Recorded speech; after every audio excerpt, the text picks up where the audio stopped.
This is an NBC News special report, the primetime conclusion to the January 6 hearings.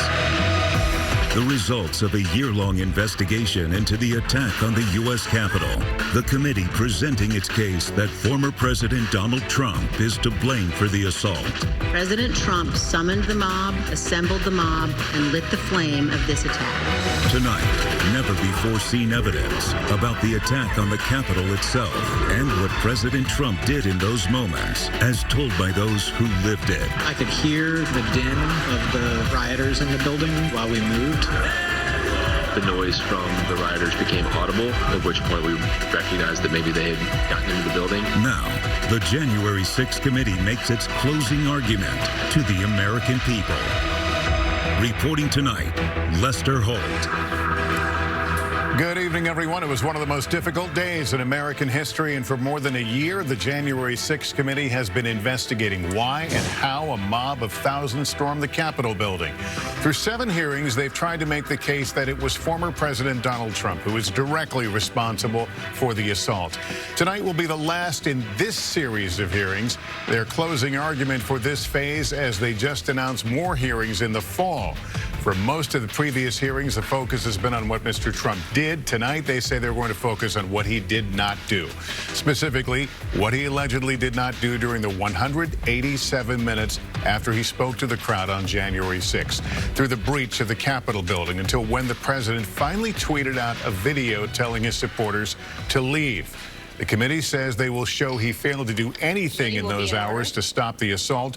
Tonight, they'll question 2 former staffers live. Both were in the White House that day. Both resigned in protest soon after. And the committee will show clips from some of the hundreds of interviews they've conducted with other White House staffers. 2 things to note as we begin. The committee chairman, Congressman Benny Thompson, has COVID, so starting in the hearing in a pre-recorded video. And some of the material they will present may contain explicit language or video, as we've seen before, so a warning for you. Let's now go into the hearing room in Washington. I've asked our Vice Chair, Ms. Cheney, to preside over this evening's hearing, including maintaining order in the room and swearing in our witnesses. Over the last month and a half, the Select Committee has told the story of a president who did everything in his power to overturn an election. He lied, he bullied, he betrayed his oath. He tried to destroy our democratic institutions. He summoned a mob to Washington. Afterward, on January 6th, when he knew that the assembled mob was heavily armed and angry, he commanded the mob to go to the Capitol, and he emphatically commanded the heavily armed mob to fight like hell. For the weeks between November election and January 6th, Donald Trump was a force to be reckoned with. He shrugged off the factuality and legality correct, sober advice of his knowledgeable and sensible advisors. Instead, he recklessly blazed a path of lawlessness and corruption, the cost to which democracy be damned. And then he stopped. For 187 minutes on January 6th, this man of unbridled destructive energy could not be moved, not by his aides, not by his allies, not by the violent chants of rioters or the desperate pleas of those facing down the riot.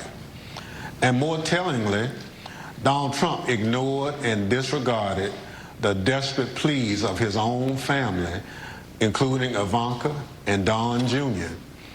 Even though he was the only person in the world who could call off the mob he sent to the Capitol, he could not be moved to rise from his dining room table and walk the few steps down the White House hallway into the press briefing room, where cameras were anxiously and desperately waiting to carry his message to the armed and violent mob, savagely beating and killing law enforcement officers, revenging the Capitol, and hunting down the Vice President and various members of Congress. He could not be moved. This evening, my colleagues, Mr. Kingsinger of Illinois and Ms. Luria of Virginia, will take you inside the White House during those 187 minutes. We also remind you of what was happening at the Capitol minute by minute as the final violent, tragic part of Donald Trump's scheme to cling to power unraveled while he ignored his advisors, stood by and watched it unfold on television. Let me offer a final thought about the Select Committee's work so far. As we've made clear throughout these hearings, our investigation goes forward. We continue to receive new information every day. We continue to hear from witnesses. We will reconvene in September to continue laying out our findings to the American people. But as that work goes forward, a number of facts are clear. There can be no doubt that there was a coordinated, multi-step effort to overturn an election overseen and directed by Donald Trump. There can be no doubt that he commanded a mob he knew was heavily armed, violent, and angry, to march on the Capitol to try to stop the peaceful transfer of power. And he made targets out of his own vice president and the lawmakers gathered to do the people's work.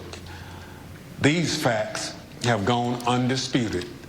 And so there needs to be accountability. Accountability under the law. Accountability to the American people.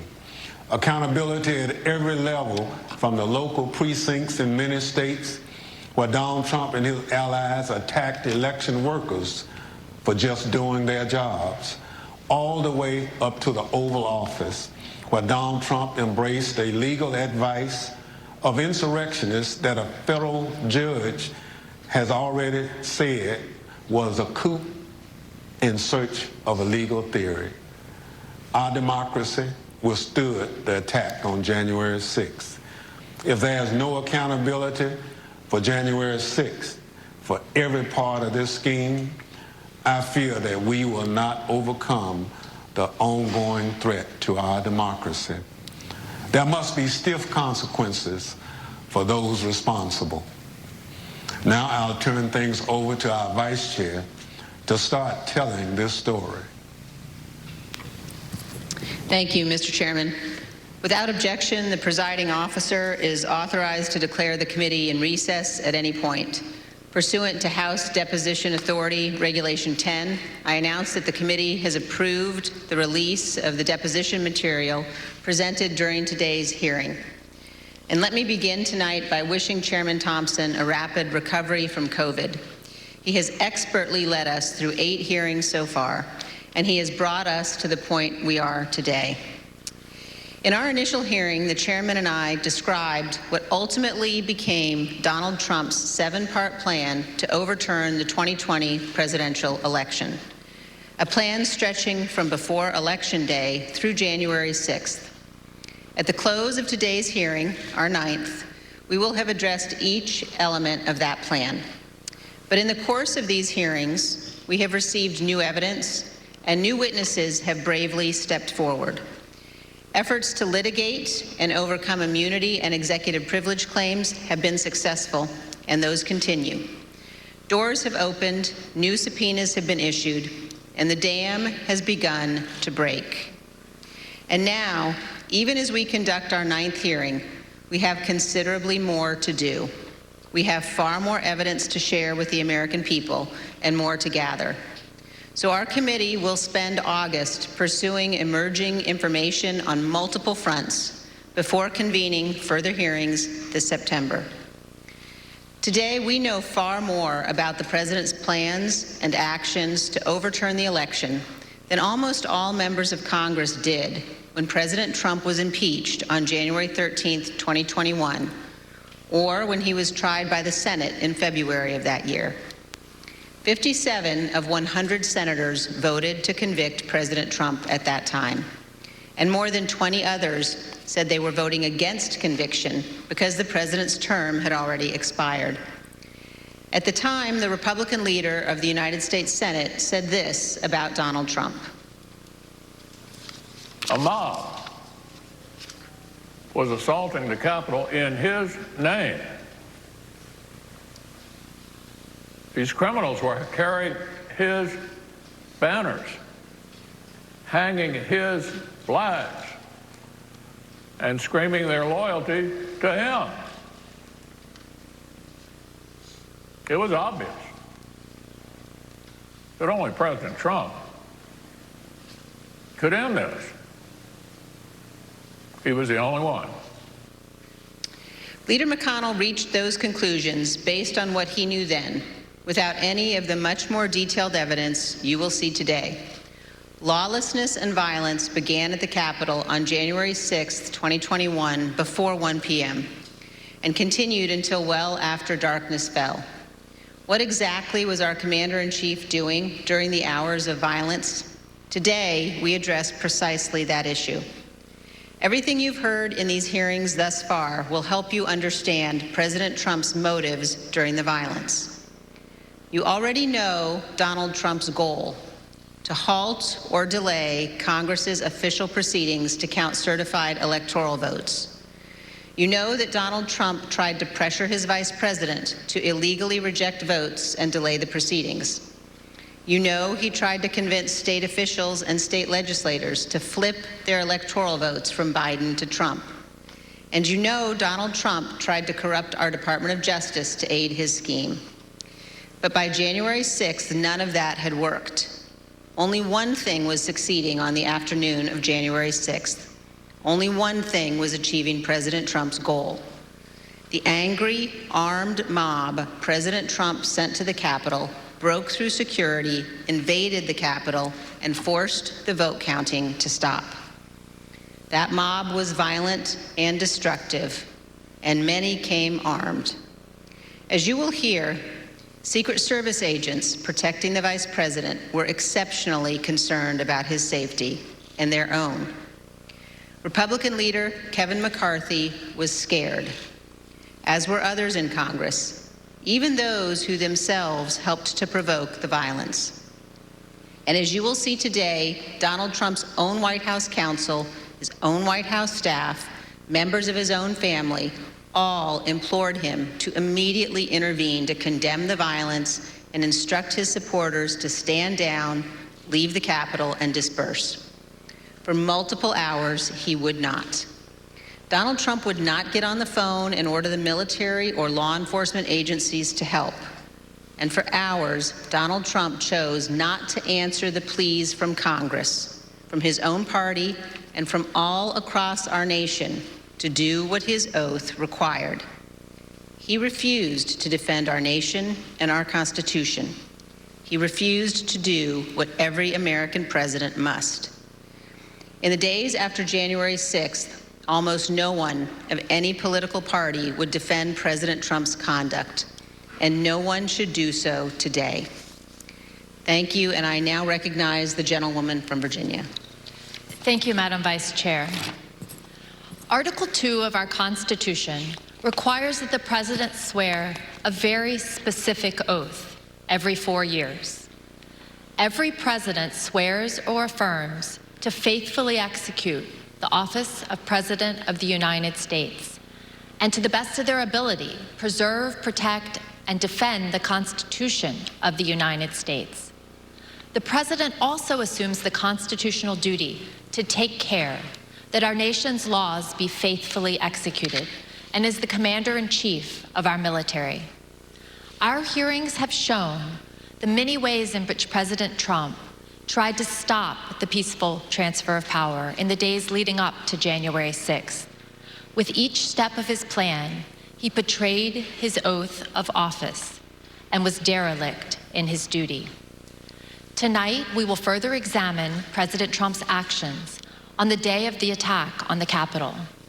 Early that afternoon, President Trump instructed tens of thousands of supporters at and near the Ellipse rally, a number of whom he knew were armed with various types of weapons, to march to the Capitol.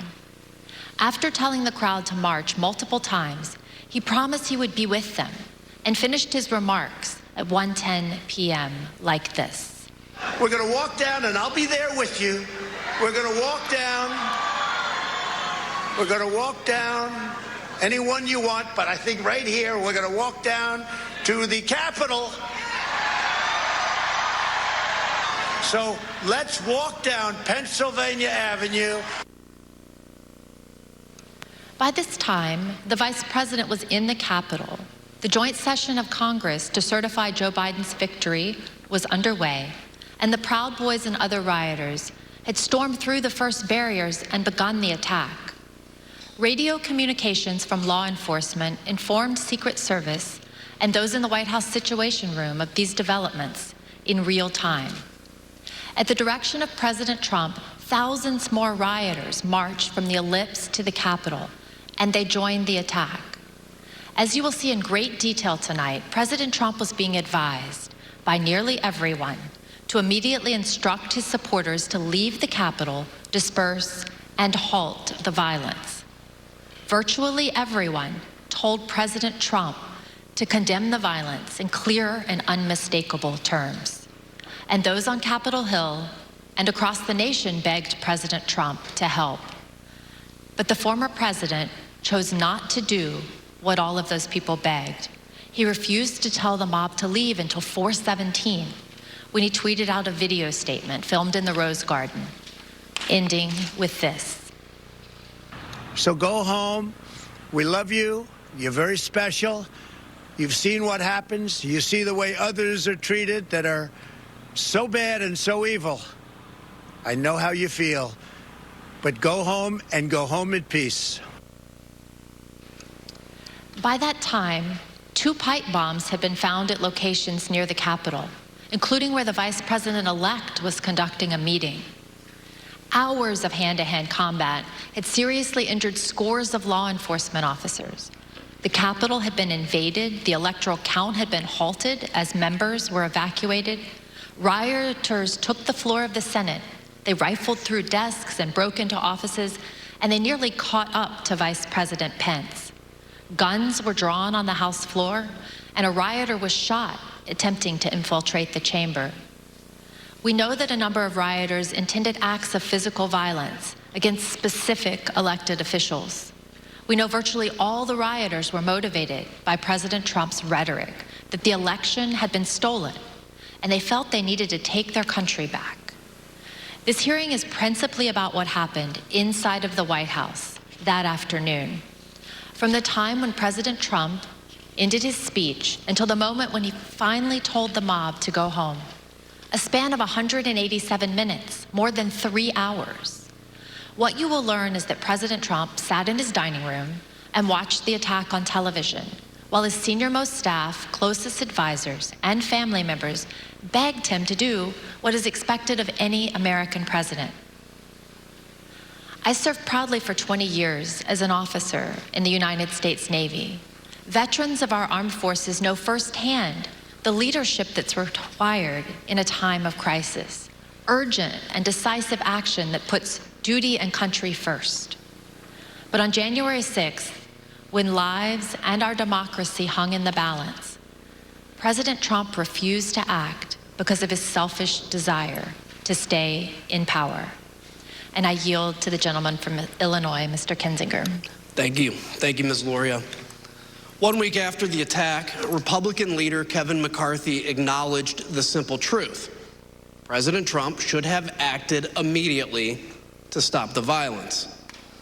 During our investigation, General Mark Milley, the chairman of the Joint Chiefs of Staff, also remarked on the president's failure to act.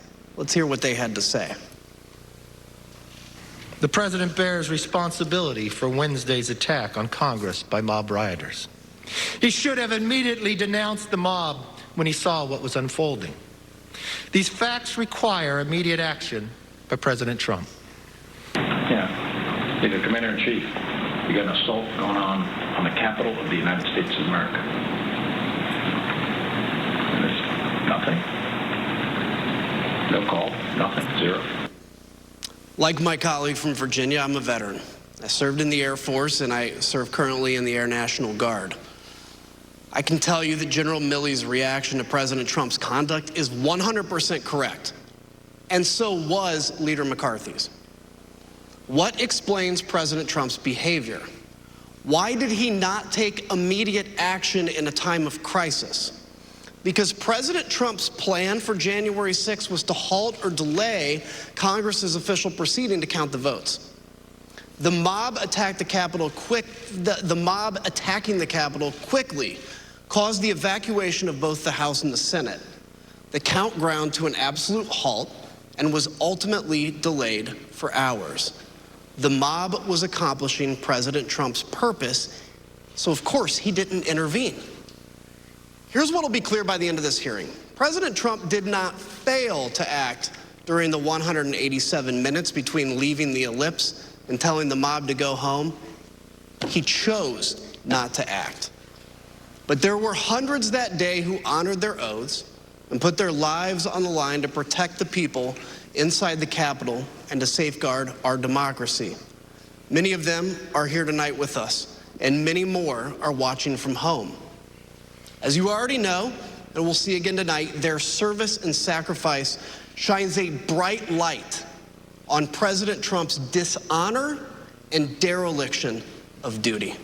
I yield to the Vice Chair. Thank you very much, Mr. Kinzinger. I'd like to begin by welcoming our witnesses this evening. Tonight we're joined by Mr. Matthew Pottinger. Mr. Pottinger is a decorated former Marine intelligence officer who served this nation on tours of duty in Afghanistan and Iraq. He served in the Trump White House from the first day of the administration through the early morning hours of January 7th, 2021. The last role in which he served in the White House was as Deputy National Security Advisor to the President of the United States. We're also joined by Sarah Matthews. Ms. Matthews started her career in communications, working on Capitol Hill, serving on the Republican staffs of several House committees. She then worked as Deputy Press Secretary for President Trump's re-election campaign before joining the Trump White House in June of 2020. She served there as Deputy Press Secretary and Special Assistant to the President until the evening of January 6th, 2021. I will now swear in our witnesses. The witnesses will please stand and raise their right hands. Do you swear or affirm under penalty of perjury that the testimony you are about to give is the truth, the whole truth, and nothing but the truth? So help you God. Thank you. You may be seated, and let the record reflect that the witnesses answered in the affirmative. Thank you both again for being here tonight. Mr. Pottinger, thank you for your service to the nation as well as for joining us this evening. Can you please briefly explain what your responsibilities were as Deputy National Security Advisor to the President? Thank you, Madam Vice Chair. When I started at the White House, I was a senior director for Asia on the National Security Council staff. So that was a job that involved helping coordinate the President's Asia policy. I supported the President when he met or interacted with Asian leaders. Later, 2019, I was promoted to the job of Deputy National Security Advisor. In that role, I was the chairman of the Deputies Committee. That's an NSC meeting of all of the deputy cabinet secretaries. We would settle important matters of national policy related to our national security, and we would also tee up options for the President and for his cabinet members. It was, I felt then, as I do now, that it was a privilege to serve in the White House. I'm also very proud of President Trump's foreign policy accomplishments. We were able to finally compete with China. We were also able to broker peace agreements between Israel and 3 Arab states. I mean, those are some examples of the types of policies that I think made our country safer. Thank you, Mr. Pottinger. And were you in the White House during the attack on the Capitol on January 6th? For most of the day I was in the White House, although when the President was speaking at the rally, I was actually off-site at a scheduled meeting with India's ambassador to the United States. The National Security Council staff was not involved in organizing the security for what was a domestic event, the rally. But I did return to the White House at roughly 2:30 p.m. Thank you, and I know my colleagues will have additional questions for you about that afternoon. Let me turn now to you, Ms. Matthews. How did you come to join President Trump's White House staff? Thank you, Madam Vice Chair. As you outlined, I am a lifelong Republican, and I joined the Trump re-election campaign in June of 2019. I was one of the first communications staffers actually on board for his re-election campaign. And during that time, I traveled all around the country and met Kayleigh McEnany, who was also working on his re-election campaign. I worked there for a year, and I formed a close relationship with Ms. McEnany, and she moved over to the White House in April of 2020 to start as White House press secretary, and she brought over a group of campaign staff with her, and so I joined her over at the White House in June of 2020 to start as her deputy. And were you, Ms. Matthews, at work in the White House on January 6th? Yes, I was working out of the West Wing that day. Thank you. And now I'd like to recognize the gentlewoman from Virginia and the gentleman from Illinois. Thank you, Madam Vice Chair. As you've seen in our prior hearings, President Trump summoned the mob to D.C. on January 6th. Before he went on stage, he knew some of them were armed and prepared for combat. During his speech, he implored them to march to the Capitol, as he had always planned to do. By the time he walked off the stage, his supporters had already breached the outer perimeter of the Capitol at the foot of Capitol Hill. Since our last hearings, we've received new testimony from a security professional working in the White House complex on January 6th, with access to relevant information and responsibility to report to national security officials. This security official told us that the White House was aware of multiple reports of weapons in the crowd that morning. We as a committee are cognizant of the fear of retribution expressed by certain national security witnesses who have come forward to tell the truth. We've therefore taken steps to protect this national security individual's identity. Listen to this clip from their testimony. What was the consistent message from the people about this idea of the president to walk to the Capitol? To be completely honest, we were all in a state of shock. Because why? Because it just, one, I think the actual physical feasibility of doing it, and then also we all knew what that indicated and what that meant. That this was no longer a rally, that this was going to move to something else if he physically walked to the Capitol. I don't know if you want to use the word insurrection, coup, whatever.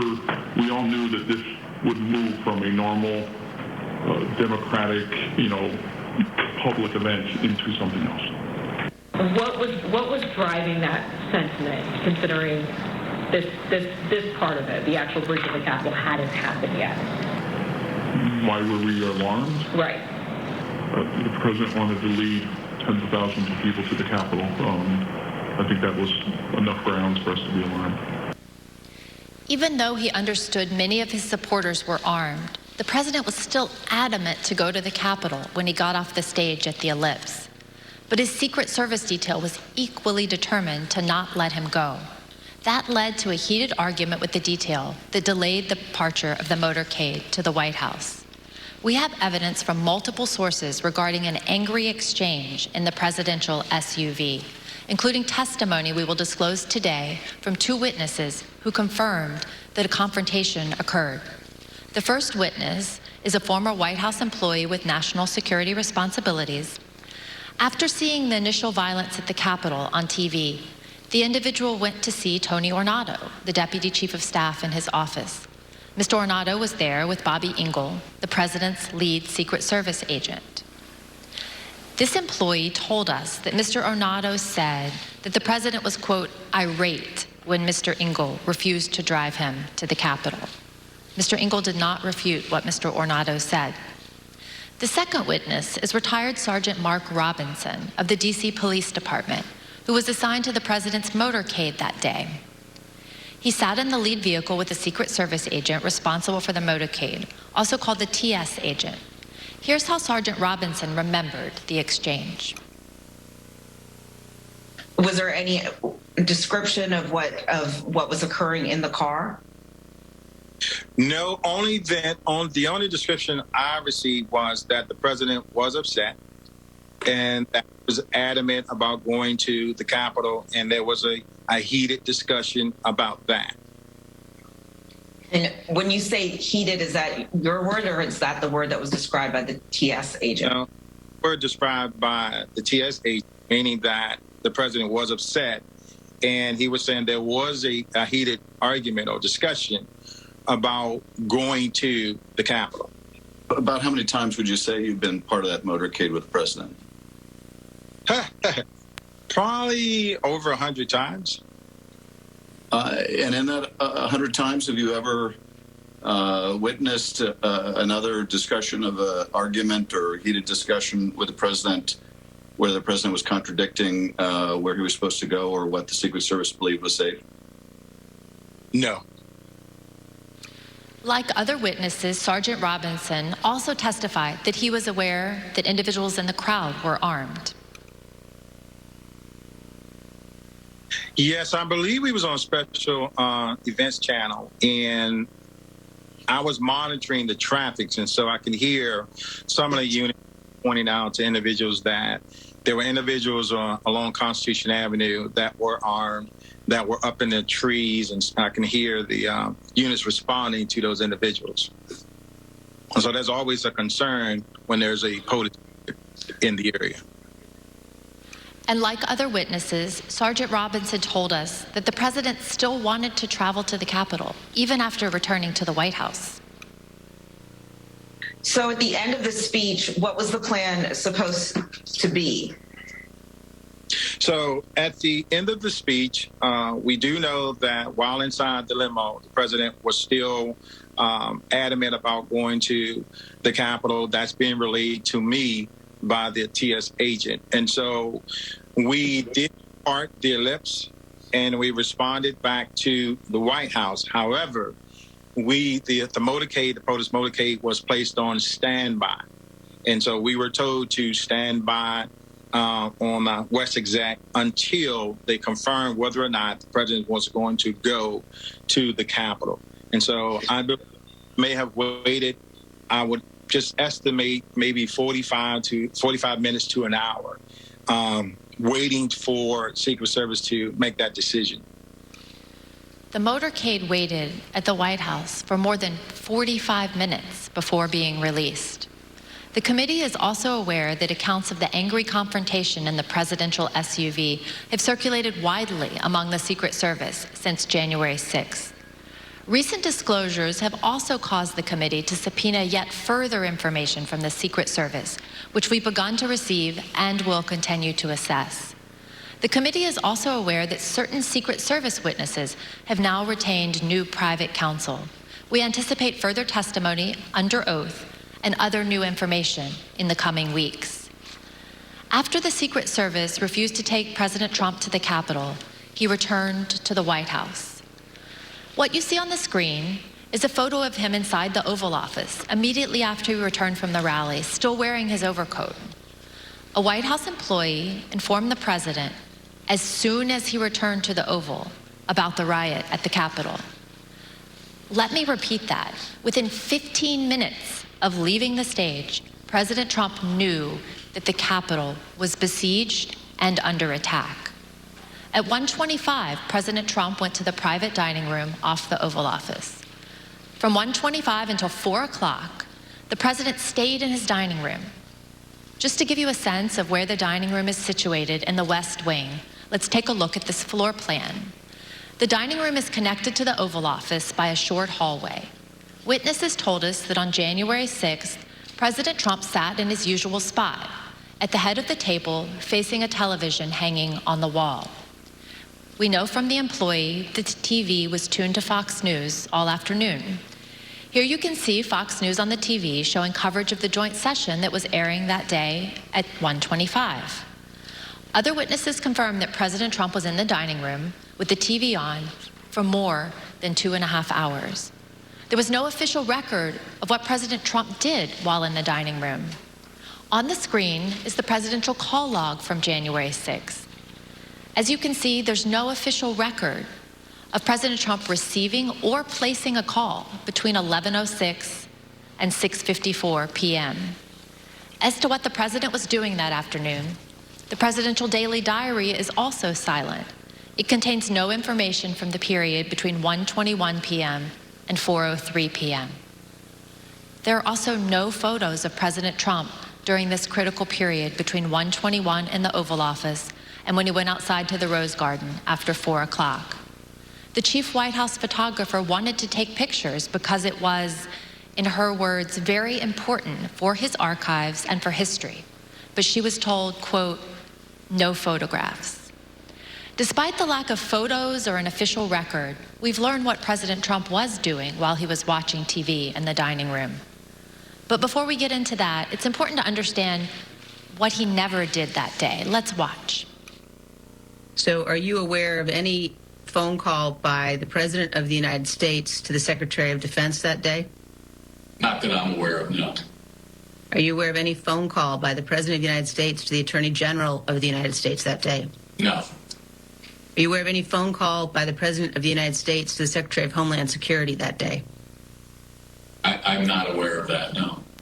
Did you ever hear the the President No. ask for the National No. Guard? Did you ever hear the President ask for law enforcement response? No. So as somebody who works in the national security space and with the National Security Council, if there were going to be troops present or called up for a rally in Washington, D.C., for example, is that something that you would have been aware of? Yeah, I would have. Do you know if you asked anybody to reach out to any of those that we just listed off? National Guard, DOD, FBI, Homeland Security, Secret Service, Mayor Bowser, the Capitol Police about the situation at the Capitol? I am not aware of any of those requests. No, sir. We have confirmed in numerous interviews with senior law enforcement and military leaders, Vice President Pence's staff and D.C. government officials. None of them, not one, heard from President Trump that day. He did not call to issue orders. He did not call to offer assistance. This week we received additional testimony from yet another witness about why the president didn't make any efforts to quell the attack. The former White House employee with national security responsibilities told us about a conversation with senior advisor Eric Hirschman and Pat Cipollone, the top White House lawyer. This conversation was about a pending call from the Pentagon seeking to coordinate on the response to the attack. Mr. Hirschman turned to Mr. Cipollone and said, the president didn't want to do anything. And so Mr. Cipollone had to take the call himself. So if President Trump wasn't calling law enforcement or military leaders, what did President Trump spend his time doing that afternoon while he first settled into the dining room? He was calling senators to encourage them to delay or object to the certification. Here's Kayleigh McEnany, his press secretary, to explain. Okay. All right, then it says back there, and he wants a list of senators. And then he's calling them one by one. Do you know which ones he called? To the best of my recollection, no. As I say in my notes, he wanted a list of the senators, and I left him at that point. Because the presidential call log is empty, we do not yet know precisely which senators President Trump was calling. But we do know from Rudy Giuliani's phone records that President Trump also called him at 1:39, after he had been told that the riot was underway at the Capitol. Mr. Giuliani was President Trump's lead election attorney. According to the phone records, the president's call with him lasted approximately 4 minutes. Recall that Fox News was on in the dining room. Let's take a look at what was airing as this call was ending. The president, as we all saw, fired this crowd up. They've all, tens of thousands, maybe 100,000 or more, have gone down to the Capitol or elsewhere in the city, and they're very upset. Now, I jumped down as soon as we heard the news that Brett gave you about Mike Pence. I started talking to these people. I said, what do you think? One woman, an Air Force veteran from Missouri, said she was, quote, disgusted to hear that news and that it was his duty to do something. And I told her, I said, there's nothing in the Constitution unilaterally that Vice President Pence could do. She said, that doesn't matter. He should have fought for Trump. At 1:49, here's what was happening at the Capitol with President Trump's fired up supporters. We're going to give riot warning. We're going to try and get compliance, but this is now effectively a riot. 49 hours declaring it a riot.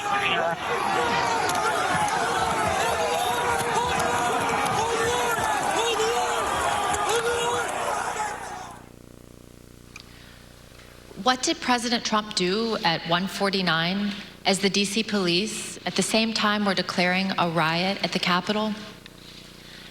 As you can see on the screen, he tweeted out a link to the recording of his ellipse speech. This was the same speech in which he knowingly sent an armed mob to the Capitol. But President Trump made no comment about the lawlessness and the violence. I yield to the gentleman from Illinois. The next action President Trump took was to tweet at 2:24 p.m. What happened during the 35 minutes between his last tweet at 1:49 and 2:24? His staff repeatedly came into the room to see him and plead that he make a strong public statement condemning the violence and instructing the mob to leave the Capitol. He did not relent until after 4 o'clock when he went out to go to the Rose Garden to film his now infamous go home message. Pat Cipollone was a top White House lawyer. Here's what he told us about his reaction to seeing the violence and his advice throughout the afternoon. When did you first realize that there was actual violence or rioting? I first realized that it may have been on television, or it may have been Tony, or it may have been Bill. But I found out that people were, they weren't in the Capitol yet, but they were, and then I started watching it, and, then I was aware. What specifically did you think needed to be done? I think I was pretty clear there needed to be an immediate and forceful response statement, public statement that people need to leave the Capitol now. My question is exactly that. That it sounds like you, from the very onset of violence at the Capitol, right around 2 o'clock, were pushing for a strong statement that people should leave the Capitol. Is that right? I was, and others were as well. Okay. Pat, you said that you expressed your opinion forcefully. Could you tell us exactly how you did that? Yeah, I can't, don't have, I have to, on the privilege issue, I can't talk about conversations with the president, but I can generically say that I said, people need to be told, there needs to be a public announcement fast that they need to leave the Capitol. And Pat, could you let us know approximately when you said that? Approximately when? Almost immediately after I found out people were getting into the Capitol or approaching the Capitol in a way that was violent. Do you remember any discussion with Mark Meadows with respect to his view that the president didn't want to do anything, was somehow resistant to wanting to say something along the lines that you suggest? And it's not just to be clear, many people suggested it. Yeah. Not just me. Many people felt the same way.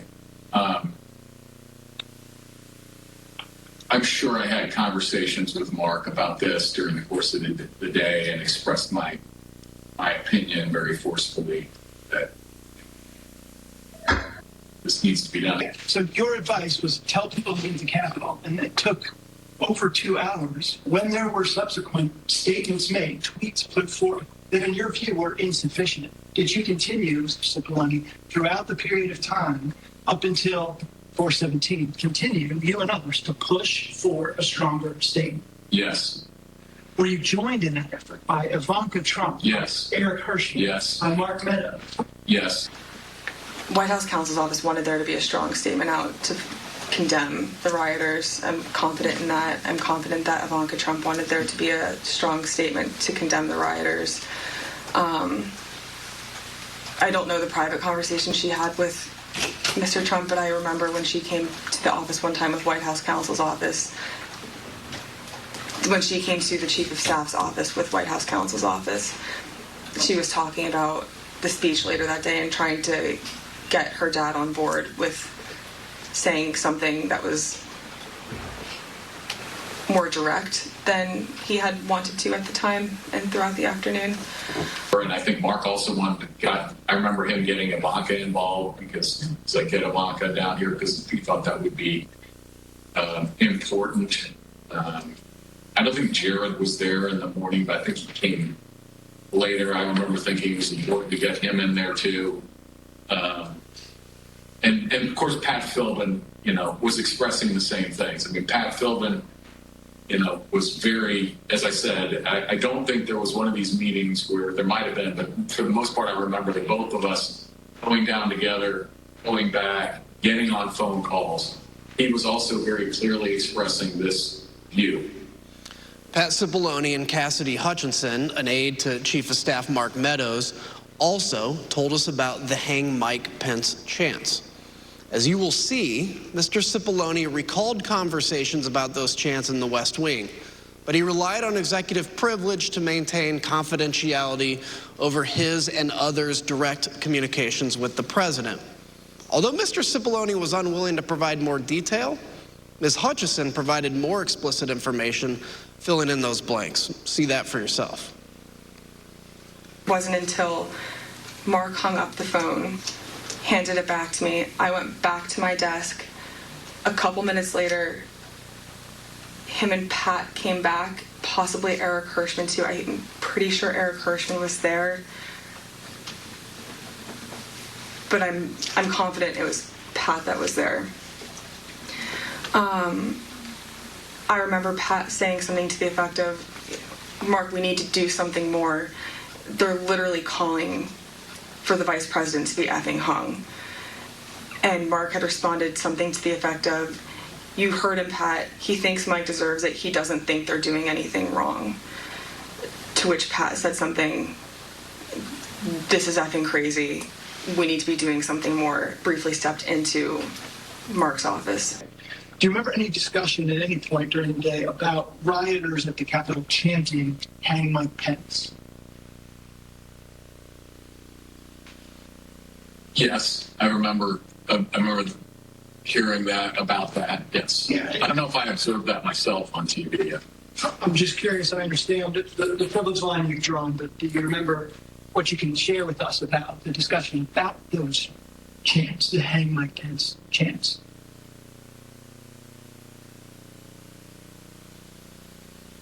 I can tell you my view of that. Yeah, please. My view of that is outrageous. And for anyone to suggest such a thing, it's the Vice President of the United States, for people in that crowd to be chanting that, I thought it was terrible. I thought it was outrageous and wrong. And I expressed that very clearly. With respect to your conversations with Mr. Meadows, though, did you specifically raise a concern over the Vice President with him, and how did he respond?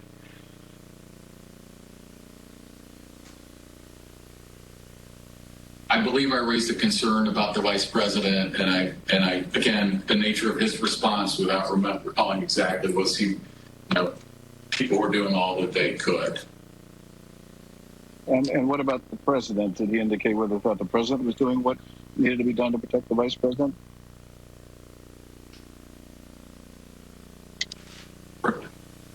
Yeah, just that question. Call for production. Yeah. Okay. I'm being instructed on it. I see. In addition, Mr. Cipollone testified that it would have been feasible, as commentators on television were suggesting, for President Trump to immediately appear at the podium in the press room to address the nation. Would it have been possible at any moment for the president to walk down to the podium in the briefing room and talk to the nation at any time between when you first gave him that advice at 2 o'clock and 4:17 when the video statement? Would that have been possible? Would it have been possible? Yes. Yes, it would have been possible. We just heard Mr. Cipollone say that President Trump could have gone to the press briefing room to issue a statement at any moment. To give you a sense of just how easy that would have been, let's take a look at a map of the West Wing. As we saw earlier, the president's private dining room is at the bottom of the map. The press briefing room is at the top, highlighted in blue, And the Rose Garden, where the president ultimately filmed his go home video, is on the right next to the Oval Office, and that's highlighted in green. Ms. Matthews, how quickly could the president have gotten on camera in the press briefing room to deliver a statement to the nation? So as you outlined, it would take probably less than 60 seconds from the Oval Office dining room over to the press briefing room. And for folks that might not know, the briefing room is the room that you see the White House press secretary do briefings from, with the podium and the blue backdrop. And there's a camera that is on in there at all times. And so if the president had wanted to make a statement and address the American people, he could have been on camera almost instantly. And conversely, the White House press corps has offices that are located directly behind the briefing room. And so if he had wanted to make an address from the Oval Office, we could have assembled the White House press corps probably in a matter of minutes to get them into the Oval for him to do an on-camera address. Thank you. Other witnesses have given us their views on that question. For example, General Keith Kellogg told us that some staff were concerned that a live appearance by the president at the microphones at that moment could actually make matters worse. He told us he recommended against doing a press conference because during his 4 years in the Trump administration, quote, there wasn't a single clean press conference we had had. President Trump's advisors knew his state of mind at that moment, and they were worried about what he would say in unscripted comments. I yield to the gentlewoman from Virginia. Thank you. As you've heard, by 2 o'clock, multiple staff members in the White House recognized that a serious situation was underway at the Capitol. Personally, I recall being evacuated from the House office building where we're sitting before this time. And it was due to the discovery of 2 pipe bombs in nearby buildings. Ms. Matthews, around the same time, you were watching the violence unfold on television and social media with colleagues, including with Ben Williamson, a senior aide to Mark Meadows and the acting director of communications. You told us that before President Trump sent his next tweet at 2:24, Mr. Williamson got up to go see Mr. Meadows, and you got up to go see Kayleigh McEnany. Why did you both do that? So Ben and I were watching the coverage unfold from one of the offices in the West Wing, and we both recognized that the situation was escalating, and it was escalating quickly, and that the president needed to be out there immediately to tell these people to go home and condemn the violence that we were seeing. So I told him that I was going to make that recommendation to Kayleigh, and he said he was going to make the same recommendation to the Chief of Staff, Mark Meadows. Thank you. And one of your colleagues in the press office, Judd Deere, told us he also went to see Ms. McEnany at that time. Let's hear what he said about this critical period of time, right as the rioters were getting into the Capitol. And why did you think it was necessary to say something? Well, I mean, it appears that individuals are storming the U.S. Capitol building. They also appear to be supporters of Donald Trump who may have been in attendance at the rally. We're going to need to say something. And did you have a view as to what should be said by the White House?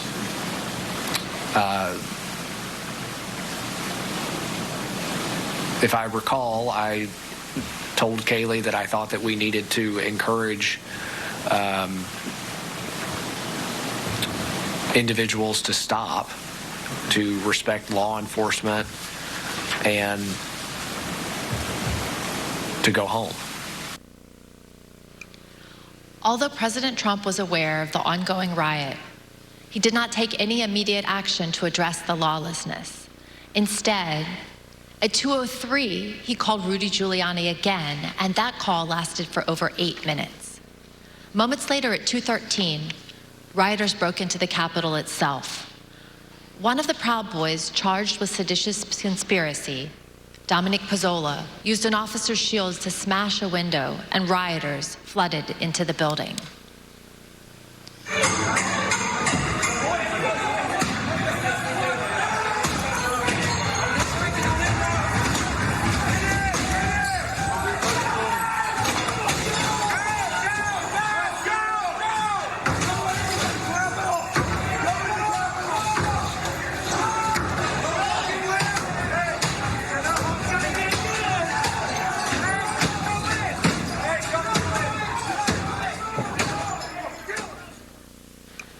As rioters were entering the building, the Secret Service held Vice President Pence in his office right off the Senate chamber for 13 minutes as they worked to clear a safe path to a secure location.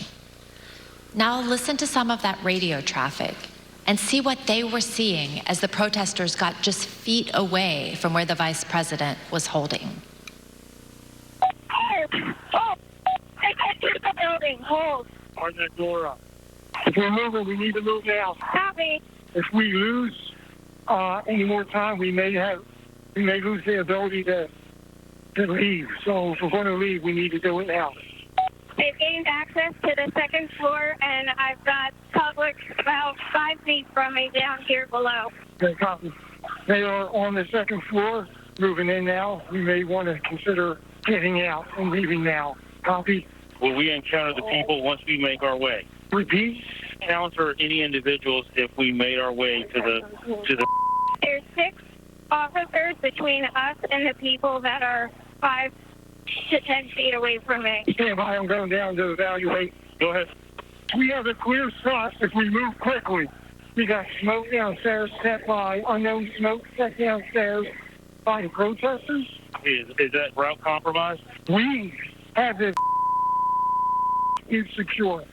However, we will bypass some protesters that are being contained. There is smoke, unknown what kind of smoke it is. Copy. Clear, we're coming out now, all right? Make a way.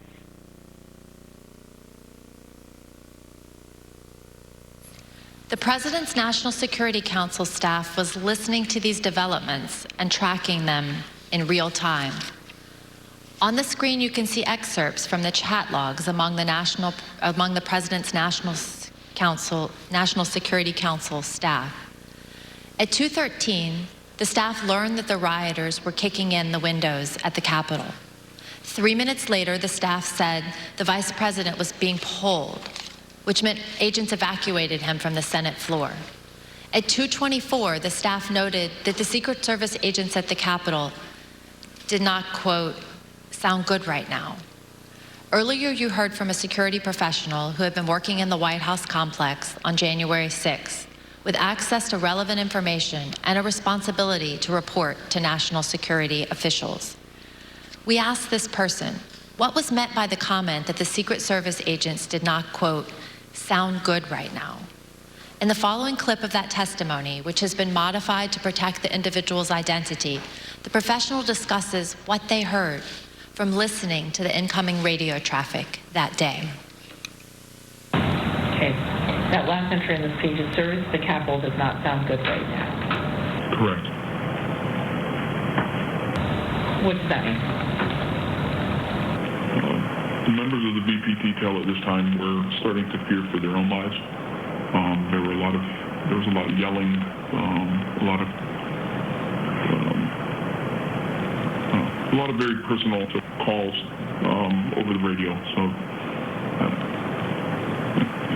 it was disturbing. I don't like talking about it, but there were calls to say goodbye to family members, so on and so forth. It was getting, for whatever the reason was on the ground, the VP detail thought that this was about to get very ugly. And did you hear that over the radio? Okay. What was the response by the Secret Service agents who were there? Everybody kept saying, at that point it was just reassurances or I think there were discussions of reinforcements coming, but again, it was just chaos. They were just yelling. Obviously, you conveyed the disturbing, but what prompted you to put it into an entry? As it states there, service to the Capitol. If they're running out of options and they're getting nervous, it sounds like that we came very close to either service having to use lethal options or worse. Like at that point, I don't know. Is the VP compromised? Is the detail I don't know. Like we didn't have visibility, but it doesn't. If they're screaming and saying things like say goodbye to the family, like the floor needs to know this is going to a whole nother level soon. As this next video shows, the rioters' anger was focused primarily on Vice President Mike Pence. This woman comes up to the side of us and she says, Pence folded. So it was kind of like, okay, well, in my mind, I was thinking, well, that's it, you know. Well, my son-in-law looks at me and he says, I want to go in. What percentage of the crowd is going to the Capitol? 100%. It is spread like wildfire that Pence has betrayed us and everybody's marching on the Capitol, all 1 million of us. It's insane.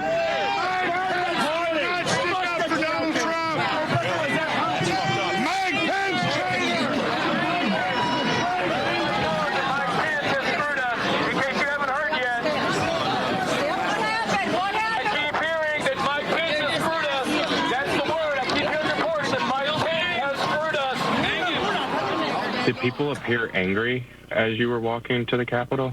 Yeah, a lot of people seem like they're very upset. Tell us some of the things they were saying, if you recall. Oh, they were saying all types. You know, people were screaming all types of stuff. They were mad that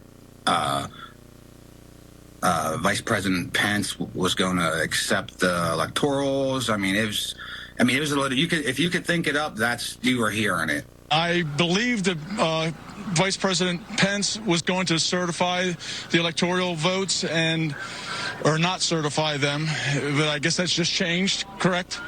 And it's a very big disappointment. I think there's several 100,000 people here that are very disappointed.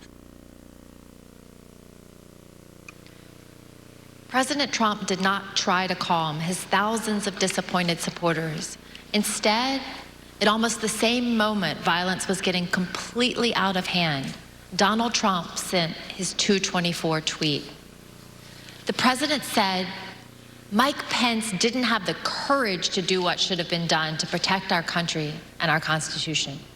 Despite knowing the Capitol had been breached and the mob was in the building, President Trump called Mike Pence a coward and placed all the blame on him for not stopping the certification. He put a target on his own vice president's back.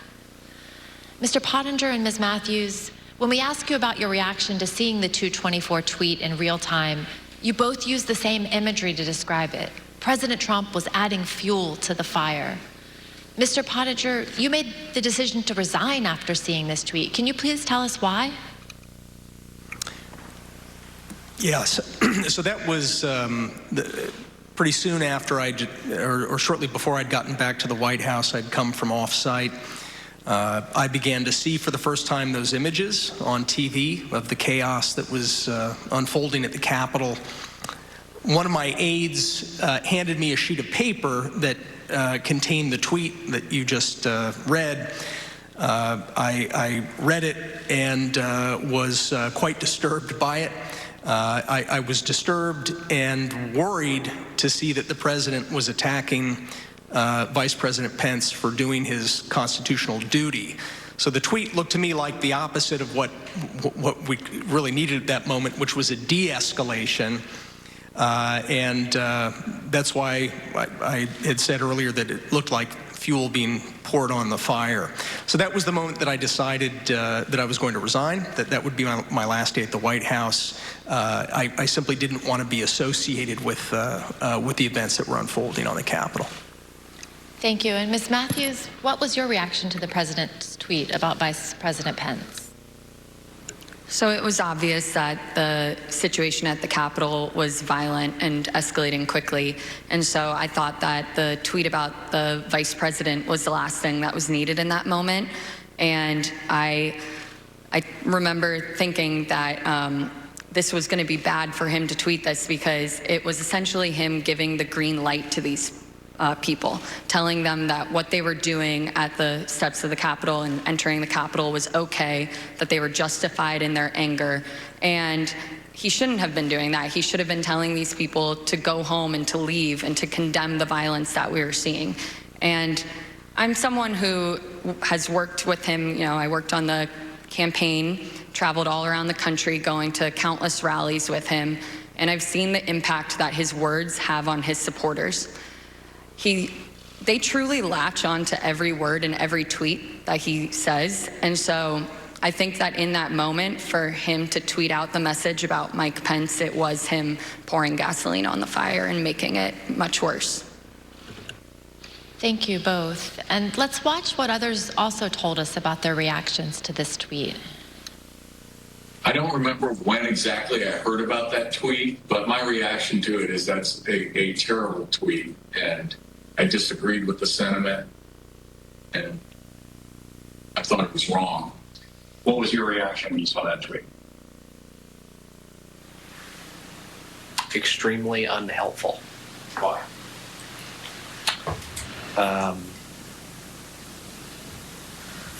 It wasn't the message that we needed at that time. It wasn't going to. The scenes at the U.S. Capitol were only getting worse at that point. This was not going to help that. Were you concerned it could make it worse? Certainly. Ms. Hutchinson, what was your reaction when you saw this tweet? As a staffer that works to always represent the administration to the best of my ability and to showcase the good things that he had done for the country, I remember feeling frustrated, disappointed, and really, it felt personal. It was really sad. As an American, I was disgusted. It was unpatriotic. It was un-American. We were watching the Capitol building get defaced over a lie. As you will see, at 2:26, the vice president had to be evacuated to safety a second time and came within 40 feet of the rioters. The attack escalated quickly right after the tweet.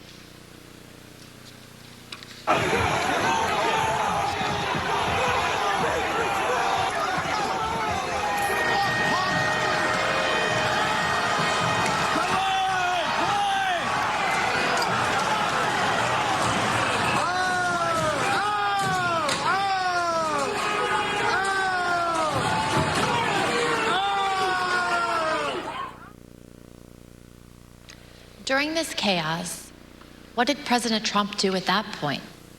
He went back to calling senators to try to further delay the electoral count. While the vice president was being evacuated from the Senate, President Trump called Senator Tommy Tuberville, one of his strongest supporters in the Senate. As Senator Tuberville later recalled, he had to end the call so that he could evacuate the Senate chamber himself. Let's listen. He didn't call my phone, called somebody else, and they handed it to me. And I basically told him, I said, Mr. President, we're not doing much work here right now because they just took our vice president out. And matter of fact, I'm going to have to hang up on you. I've got to leave. Senator Josh Hawley also had to flee. Earlier that afternoon, before the joint session started, he walked across the east front of the Capitol. As you can see in this photo, he raised his fist in solidarity with the protesters already amassing at the security gates. We spoke with a Capitol police officer who was out there at the time. She told us that Senator Hawley's gesture riled up the crowd, and it bothered her greatly because he was doing it in a safe space, protected by the officers and the barriers. Later that day, Senator Hawley fled after those protesters he helped to rile up stormed the Capitol. See for yourself.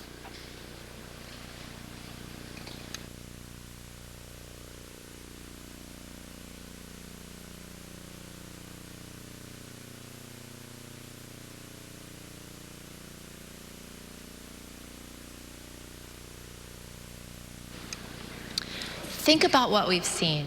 Undeniable violence at the Capitol, the vice president being evacuated to safety by the Secret Service, senators running through the hallways of the Senate to get away from the mob. As the commander-in-chief, President Trump was oath and duty bound to protect the Capitol. His senior staff understood that. Do you believe, Jared, that the president has an obligation to ensure a peaceful transfer of power? Yes. And do you think the president has an obligation to defend all three branches of our government? I believe so. And I assume you also would agree the president has a particular obligation to take care that the laws be faithfully executed. That is one of the president's obligations, correct? No, I mean, I asked what his duty is.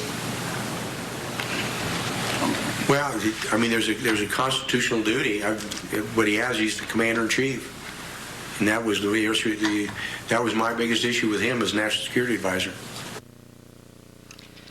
Rather than uphold his duty to the Constitution, President Trump allowed the mob to achieve the delay that he hoped would keep him in power.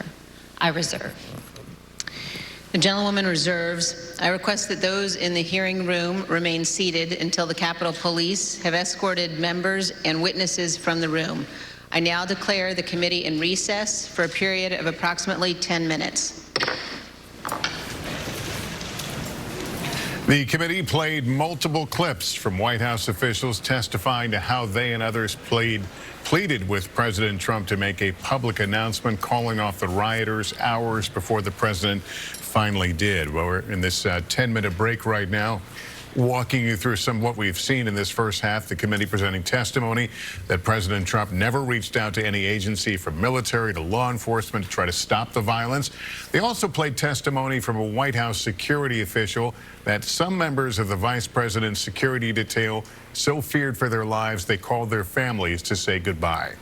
There's a lot to get to here. With us tonight, moderator of Meet the Press and political director for NBC News, Chuck Todd, senior Washington correspondent Hallie Jackson, and NBC News Washington correspondent Yamiche Alcindor. Good to have you all here. Chuck, takeaways from what we've seen so far. Look, I think that first nugget, I mean, that's the sort of, I don't know, bombshell's too strong of a word, but I think that's the biggest moment from this hearing. And it was sort of, it is important details of just how folks, it's interesting. You have the anonymous official there, and they were very careful how to describe that person. It sounds like he was this person is detailed to work at the White House, not a political appointee, in how they're describing this person. But this person is listening to the raw feed of what's happening. And that precarious moment there of when to move Pence. They knew they had to move him, but when could they do it? Look, I thought that was a very compelling moment in this. And look, this is what we expected them to be able to do, which is to show not only that the president didn't do anything, but actually what was happening was part of the plan, right? And you heard them end right there when they said, you know, he got the delay he was looking for. And what was he doing during all of these delays? Calling senators. It's also important to note that some of the early testimony earlier seemed to be trying to, I don't want to say repair anything that Cassidy Hutchinson said, but to support her testimony. Yeah, and look, they don't support the details, right? They don't support that he grabbed the steering wheel and that he threw it. Really needed to but he was irate. And, you know, I think here's what I think they certainly did a good job of indicating. There was a confrontation in that car between the president and his Secret Service over going to the Capitol.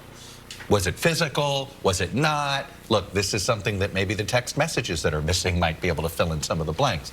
But I do think you're right. I think repair is a little strong of a word, but it reinforced. And for that, they had I think a former Washington police officer. Yeah, exactly. Hallie? So I think that there's two sort of micro points and then a macro point here, because that new information that we got, that Secret Service members on the vice president's detail were so scared they were literally calling for their families to be able to say goodbye to them. That they feared for their life in that moment. And do you know when it was recorded that service at the Capitol did not seem good right then, meaning the Secret Service agents didn't seem in a good place? 2:24 p.m., which was the same exact time that Donald Trump sent that tweet. So the committee is not just looking to say, look at the clear danger that Vice President Mike Pence was in. They're trying to say, and then look what Donald Trump did in a split screen as this was happening, while his VP was in a position where a security official at the White House speculated whether the VP could actually be compromised, meaning could his life be in danger. There was another moment that I think is critical too, when I believe it was Liz Cheney, Vice Chair Liz Cheney, talked about from this unnamed official a conversation between Eric Hirschman and Pat Cipollone, in which a Pentagon official was calling, and Hirschman said to Cipollone something along the lines of, The president didn't want anything done, and Cipollone ended up having to be the one to take the call. This is the committee looking to show and back up their assertion that Donald Trump not only didn't do anything at the time of the Capitol, but that he actively wanted this attack to continue. Looking back big picture, keep in mind who we've heard from here. These are all, career White House folks, right? These are people, or political appointees, but these are people with links to President Trump. These are Republicans. You heard Sarah Matthews say, I am a lifelong Republican. And she proudly said she was the first staffer who joined, the first communication staffer who joined the Trump re-election campaign, right? These are people who supported the former president. Matthew Pottinger, the other witness, since day one, he's been there in the White House, right? Talk about the foreign policy accomplishments exactly, at the top. Right. These are people. These are not Democrats talking about how upset they are. These are people who were in that orbit, and I think that's something the committee has done all along. But tonight, I think that takes on a real added urgency and importance here. Yamiche, weigh in here. Well, the moment where the sources that I've been talking to say that they've been gasping was just that moment where the danger that Vice President Mike Pence was in went from theoretical to real, went from the Secret Service looking at this, assessing this, and saying not only might his life be in danger, but we all might be in danger too. I think that that's compelling and really, I think, brings home the point that the White House knew what was going on. I think it was interesting that they showed that the White House was tracking the developments at the Capitol, because there was always this question of, well, did President Trump really understand how bad it was? Was there a miscommunication there? And this is really lawmakers saying, oh no, the White House was tracking this in real time. They understood what was going on. I thought that was really important. I also thought that it was important that the video montage was connected to the idea that the Pentagon is calling, and by the way, the president was not looking for the National Guard or DOJ or FBI or anything to try to stop this. That to me is very understanding. And I think it's important that Matt Pottinger in particular said, after this, I didn't want to be associated with the president. Juxtapose that with what we're seeing right now, which is that there's a GOP party that is actually very much wanting to be associated with former President Trump and very much wanting to be associated with what they say is not sort of an insurrection, but in fact was them trying to get an election taken away from Joe Biden because they believe that it was unfair results there. That, of course, isn't true. But I think to me, it's really telling that you have these people who were in the White House saying, I saw this, it's ugly. And then you have a whole political party that's saying, even today, actually, we're going to keep this guy, we're going to keep this grip on the party. Let's bring in Capitol Hill correspondent Ali Vitale now. She was inside the hearing room. We know there were Capitol police officers, others who were there that day in this session, and I think the thought was going to be this could be a especially hard day. Give us a sense of the room, Ali. Yeah, Lester, many of those Capitol police officers, lawmakers who were stuck and trapped in the House chamber on that day told me that they anticipated that this was going to be among the hardest hearings for them because they were going to see situations that they themselves were a part of. And certainly there were a lot of moments in that room that were tense, that were hard to watch, a lot of tears from lawmakers as their colleagues held their hands in support of them. Times when people like Officer Harry Dunn had to look away from the screen and hang his head because he couldn't continue to watch anymore. And so that was the emotion that played out in this room that really hung on so many of the words, as we heard, for example, people inside the White House detail time after time that the former president didn't try to call the Department of Defense, didn't try to call the Department of Homeland Security, no military, no law enforcement, that there was no action taken. A lot of emotion in the room as people who were directly impacted by that lack of action reacted in real time to getting all of this information. I also think, though, that one of the things that's on display right now is the strategy of this committee to only use Republicans. It's made it very hard, and we're seeing tweets get deleted in real time by Republicans on Twitter who are trying to say that these are people who are just Republicans who are stooges of Democrats, when in fact that's actively not true. Ali Vitale, thank you. Let me bring in Kristen Welker right now. Kristen, there had been a big buildup to Pat Cipollone's testimony. We saw some of it in the last hearing. We hear him today. At times, he seems a bit pained trying to walk that tight line around the privilege that he's claimed about his conversations with the president. What are your thoughts about his importance? I think that former White House counsel Pat Cipollone is critical, particularly on a night like tonight when the committee is trying to make its closing argument for now, because he really bolsters everything that we have heard in all of these other hearings, Lester. And the bottom line, that on January 6th, there were a chorus of voices, including from him, saying that former President Trump needed to do more. Now, Cipollone couldn't get specific about what he said, but he made it very clear that Ivanka Trump was involved, that a number of top officials were urging the president to get out there and call off the rioters. He was one of the top officials at the White House. Sarah Matthews, as a juxtaposition, is a lower level press aide. She is someone who also went back and tried to convince her boss, Kayleigh McEnany, that the president needed to get out there and do something. I can tell you, Lester, I was at the White House on January 6th, and after that tweet was sent out by former President Trump attacking his vice president, Sarah Matthews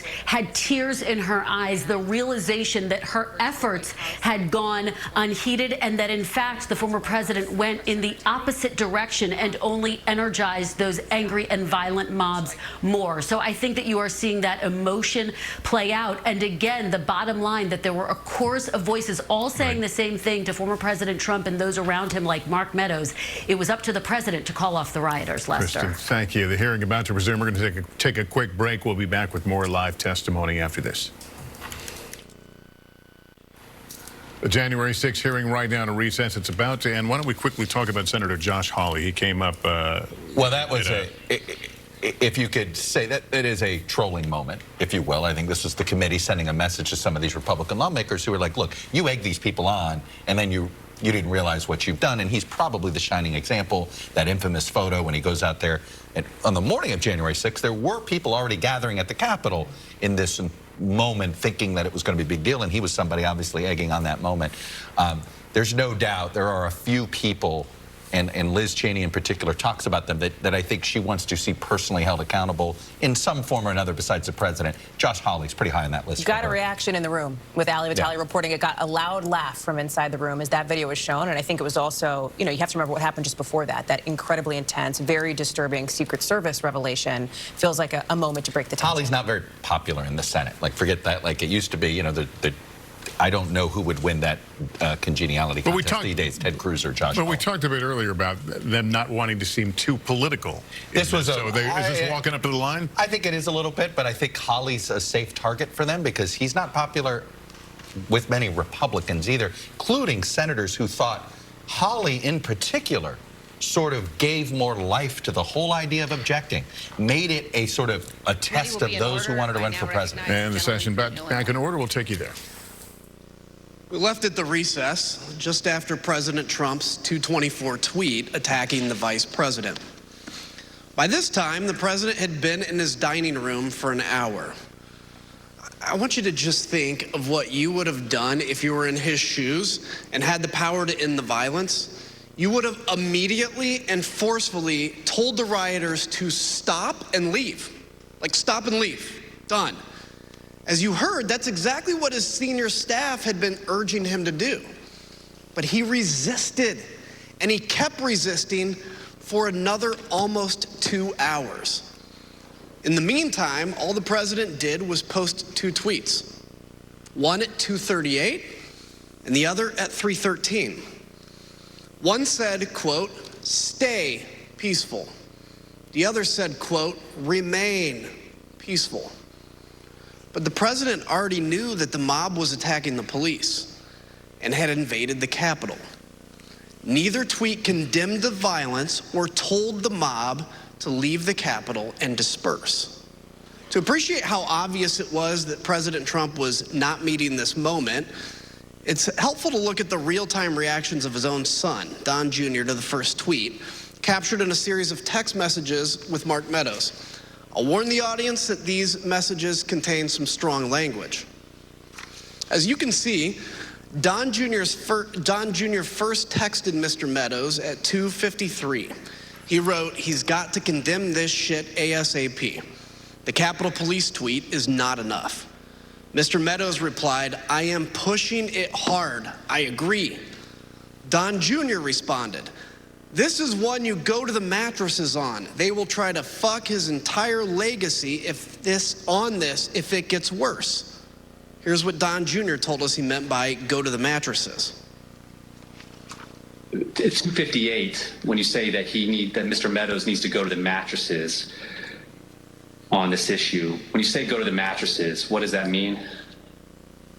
It's just a reference for going all in. I think it's a Godfather reference. Sean Hannity agreed, and he also turned to Mark Meadows for help after the president's second tweet. As you can see, Mr. Hannity texted at 3:31 to say Trump needed to deliver a statement to the nation telling the rioters to leave the Capitol. Mr. Meadows responded that he was, quote, on it. Don Jr. and Sean Hannity were not the only ones who implored Mr. Meadows to get the president to speak to the nation and tell the mob to leave, to go home. Go home. Throughout the attack, Mr. Meadows received texts from Republican members of Congress, from current and former Trump administration officials, from media personalities, and from friends. Like President Trump's staff, they knew President Trump had to speak publicly to get the mob to stop. Let's look at just a few of these text messages. Fox News personality Laura Ingraham said, "The president needs to tell the people in the Capitol to go home." Former Chief of Staff Mick Mulvaney urged Mark, he needs to stop this now. Fox News personality Brian Kilmeade said, "Please get him on TV, destroying everything that you guys have accomplished." When we interviewed White House counsel Pat Cipollone, he told us that he knew the president's 2 tweets were not enough. Let's listen to what he said. I think the question is, did you believe that the tweets were not anything about your advice to the president? No, I believe more needed to be done. Okay. I believed that a public statement needed to be made. When you talk about others on the staff thinking more should be done, or thinking that the president needed to tell people to go home, who would you put in that category? Well, I would put Pat Philbin, Eric Hirschman, overall Mark Meadows, Ivanka, once Jared got there, Jared, General Kellogg,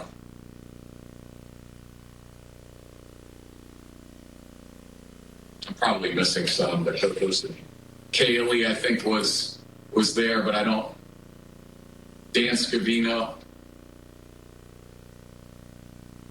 And who on the staff did not want people to leave the Capitol? On the staff? In the White House, how about? I can't think of anybody, on that day who didn't want people to get out of the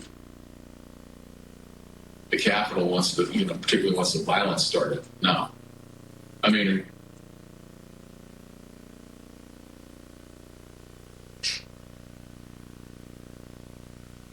What about the president? Yeah. She said the staff. So I answered. No, I said in the White House. Oh, I'm sorry. I apologize. I thought you said who else on the staff.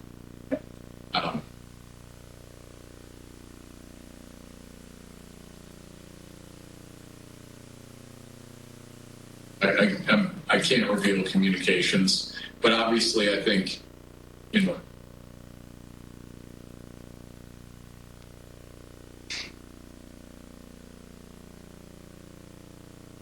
yeah. Let's pause on that last statement. Although Pat Cipollone is being careful about executive privilege, there really is no ambiguity about what he said. Almost everybody wanted President Trump to instruct the mob to disperse. President Trump refused. To understand how inadequate the president's tweets were, let's examine his 238 tweet in more detail. For context, here's what was happening at that time.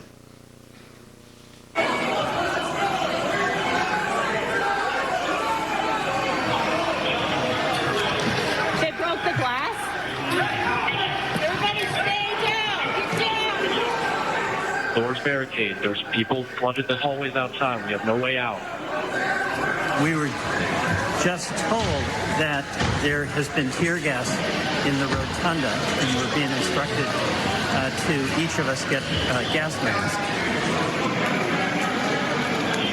We went from a peaceful protest, and this is a very dangerous situation right now, that there are, I'm being told, these protesters on the inside are around both chambers, and there is now tear gas inside the Capitol Rotunda. In fact, members locked in the House are being instructed to put on masks. Ms. Matthews, after President Trump's tweet about Vice President Pence, you told us you spoke to, immediately you spoke to Kayleigh McEnany. What did you tell her, and where did she go afterwards? After the tweet about the vice president, I found Kayleigh and told her that I thought the president needed to immediately send out a tweet that condemned the violence that we were seeing, and that there needed to be a call to action to tell these people to leave the Capitol. And she agreed and walked over to the Oval dining room to find the president. We interviewed Ms. McEnany and others who were in the dining room with the president, urging him to put out a statement. Ms. Matthews, Ms. McEnany told us she came right back to the press office after meeting with the president about this particular tweet. What did she tell you about what happened in that dining room?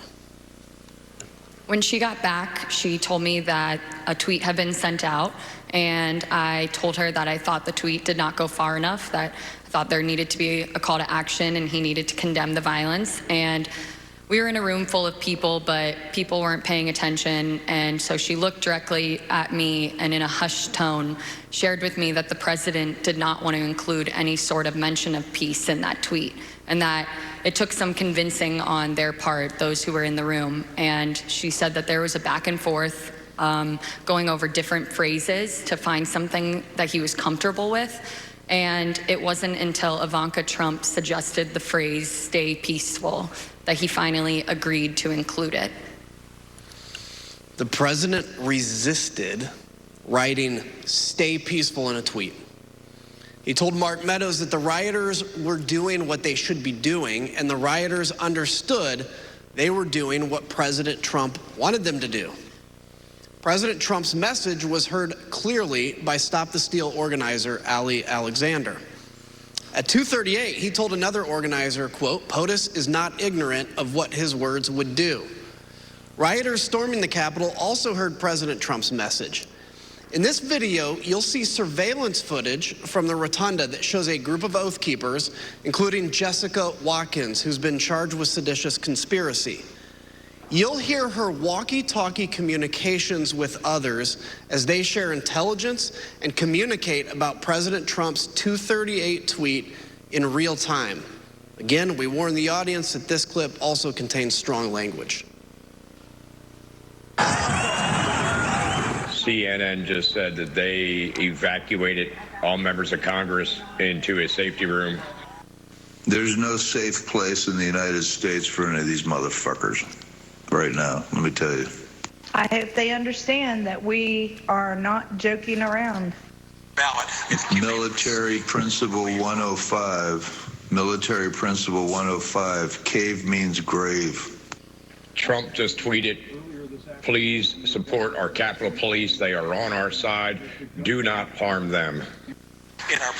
That's saying a lot by what he didn't say. He didn't say not to do anything to the congressman. Well, he did not ask them to stand down. He just said, stand by the Capitol Police. They are on our side, and they are good people. So it's getting real down there. I got it on TV, and it's looking pretty friggin' radical to me. CNN said that Trump has egged this on, that he is egging it on, and that he is watching the country burn 2 weeks before he leaves office. He is not leaving office. I don't give a shit what they say. We are in the mezzanine. We are in the main dome right now. We are rocking it. They're throwing grenades. They're freaking shooting people with paintballs, but we're in here. Be safe, be safe. God bless and Godspeed, and keep going. Get it, Jess. Do your shit. This is what we fucking lived up for. Everything we fucking trained for. Took over the Capitol. Overran the Capitol. We're in the fucking Capitol, bro. We've now seen how President Trump's supporters reacted to his tweets. Mr. Pottinger, you told us that you consider the tweets sent to this point to be, quote, wholly inadequate given the urgency of the crisis. What, in your view, would have been needed?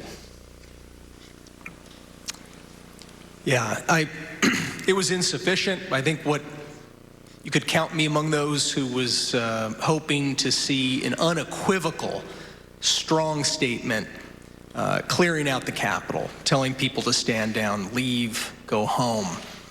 I think that's what we were hoping for. So something a lot more kind of definitive and not ambiguous, because he has that power over his folks. Ms. Matthews, you told us about a colleague who said during the attack that the president should not condemn the violence. Can you please tell us about that moment and your reaction? Yes, so a conversation started in the press office after the president sent out those 2 tweets that I deemed were insufficient. And a colleague suggested that the president shouldn't condemn the violence because they thought it would be, quote, handing a win to the media if he were to condemn his supporters. And I disagreed. I thought that we should condemn the violence and condemn it unequivocally. And I thought that he needed to include a call to action and to tell these people to go home. And a debate ensued over it. And I became visibly frustrated, and my colleagues were well aware of that. And I couldn't believe that we were arguing over this in the middle of the West Wing, talking about the politics of a tweet, being concerned with handing the media a win when we had just watched all of that violence unfold at the Capitol. And so I motioned up at the TV and I said, do you think it looks like we're effing winning? Because I don't think it does. And I again reiterated that I thought that the president needed to condemn the violence because it didn't matter if it was coming from the left or the right, that you should condemn violence 100% of the time. We've heard this evening how everyone in the president's orbit was pushing him to do more, to tell the mob to leave the Capitol. One of those people was Republican leader Kevin McCarthy. He managed to get the president on the phone and told him to call off his supporters. As you will hear, the president refused, and so Leader McCarthy reached out for help to Ivanka Trump, who was at the White House, and Jared Kushner, who that afternoon had just arrived back on a flight from the Middle East. So at some point in the afternoon, Mr. McCarthy placed a phone call to Mr. Scavino's desk line, and it was transferred to the president. Is that correct? That's generally what I recall. Okay. Were you involved in transferring that call? Yes. Okay. Where was the president at the time that he took that call? He was in the dining room. Would you personally reach out to the president for more support? I've already talked to the president. I called him. I think we need to make a statement, make sure that we can calm individuals down. Did Mr. McCarthy indicate that he had been in touch with President Trump? He indicated that he had had some conversation. I don't recall whether it was with the president or somebody at the White House, but I think he'd expressed frustration that not taking the circumstance as seriously as they should in that moment. You know, I asked Kevin McCarthy, who's the Republican leader, about this, and he said he called Donald. He finally got through to Donald Trump, and he said, "You have got to get on TV. You've got to get on Twitter. You've got to call these people off." You know what the president said to him? This is as it's happening. He said, "Well, Kevin, these aren't my people. You know, these are Antifa." And Kevin responded and said, "No, they're your people. They literally just came through my office windows, and my staff are running for cover. I mean, they're running for their lives. You need to call them off." And the president's response to Kevin, to me, was chilling. He said, "Well, Kevin, I guess they're just more upset about the election, theft than you are."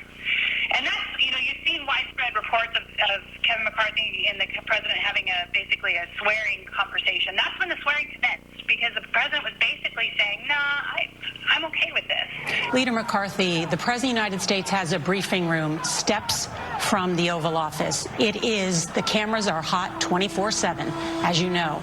Why hasn't he walked down and said that now? I conveyed to the president what I think is best to do, and I'm hopeful the president will do it. And have you spoken with his chief of staff? I've spoken to the president. I've spoken to other people in there and to the White House as well. Who else reached out to Ms. Trump that you know of that afternoon about the attack on the Capitol? I believe at one point McCarthy did.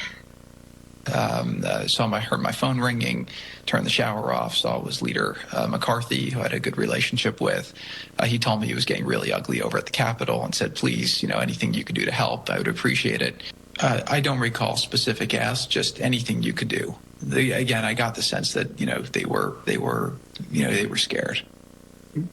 They meaning Leader McCarthy and people on the Hill because of the violence? He was scared, yes. Think about that. Leader McCarthy, who was one of the president's strongest supporters, was scared and begging for help. President Trump turned him down. So he tried to call the president's children.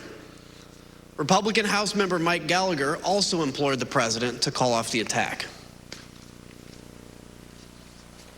Mr. President, you have got to stop this. You are the only person who can call this off. Call it off. The election is over. Call it off. President-elect Joe Biden also went live on TV to demand that President Trump tell the mob to leave. I call on President Trump to go on national television now to fulfill his oath and defend the Constitution and demand an end to this siege. There was a desperate scramble for everyone to get President Trump to do anything. All this occurred, and the president still did not act. I yield to my friend from Virginia. Thank you, Mr. Kinzinger. President Trump finally relented to the pleas from his staff, his family, and from Capitol Hill for him to do something more at 4:17. 187 minutes, more than 3 hours after he stopped speaking at the ellipse. After he stopped speaking to a mob that he had sent armed to the Capitol. That's when he tweeted a video telling the rioters to go home, while also telling them that they were special and that he loved them. By that time, although, the violence was far from over. Law enforcement had started to turn the tide. Reinforcements were on the way, and elected officials were in secure locations. The writing was already on the wall. The rioters would not succeed. Here's what was showing on Fox News, the channel the president was watching all afternoon. Back to Brett Baer with more information now. Brett, what do you have? Our Pentagon team, Jen Griffin, Lucas Tomlinson, confirming the Defense Department has now mobilized the entire D.C. National Guard, 1,800 troops. Takes several hours, as I was mentioning before, to get them up and running. The Army Secretary Ron McCarthy is setting up a headquarters at the FBI. You just heard from David Spunt that the FBI is also sending troops to the Capitol. It's no coincidence, then, that President Trump finally gave in and went out to the Rose Garden at 4:03. His staff had prepared a script for him to read, but he refused to use it. As you can see on the screen, you can see the script is stamped "President has seen." The script said, quote, "I'm asking you to leave the Capital Region now and go home in a peaceful way." The president was urged to stick to this script, but he spoke off the cuff. Eric Hirschman and Nick Luna went with the president to film the message in the Rose Garden. Let's hear what they had to say and see the never-before-seen raw footage of the president recording this video message. Ultimately, these remarks that we're looking at here in Exhibit 25 were not the remarks that the president delivered in the Rose Garden. Do you know why the president decided not to use these? I don't know, sir. No, I do not know why. Did the president use any written remarks to your knowledge, or did he just go off the cuff? To my knowledge, it was off the cuff, sir. Good, Chase? Yep. When you're ready, sir. Yep. You'll be right behind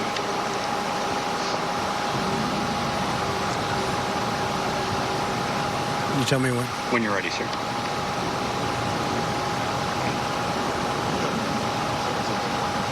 Who's behind me? He's gone around. We're all clear now. I know your pain. I know you're hurt. We had a election. Let me see. I know your pain. I know you're hurt. We had an election that was stolen from us. It was a landslide election, and everyone knows it, especially the other side. But you have to go home now. We have to have peace. We have to have law and order. We have to respect our great people in law and order. We don't want anybody hurt. It's a very tough period of time. There's never been a time like this where such a thing happened, where they could take it away from all of us, from me, from you, from our country. This was a fraudulent election, but we can't play into the hands of these people. We have to have peace. So go home. We love you. You're very special. You've seen what happens. You see the way others are treated that are so bad and so evil. I know how you feel. But go home and go home in peace. When I got there, basically the president just had finished filming the video, and I think he was basically retiring for the day. Was there any discussion about the president releasing a second video that day? Not that I recall. When he finished his video, I think everyone was like, day's over. People were pretty drained. Were pretty what? Drained. But we say day over, there were still people in the Capitol at that point, weren't there? There were people in the Capitol, but I believe by this stage, law enforcement, and I'd have to go back and look, but I believe law enforcement was either there or moving in or going to take charge. I just say people were emotionally drained by the time that videotape was done. Emotionally drained? At the White House? Here's what was happening at the same time at the Capitol. We warned the audience that this clip also contains strong language and violence. Keep pushing, don't lose the momentum.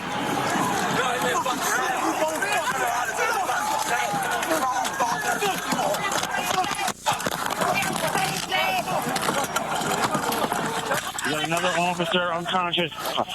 The sheriff. What sheriff? Everybody, we need gas masks. We need weapons. We need strong, angry patriots to help our boys. They don't want to leave.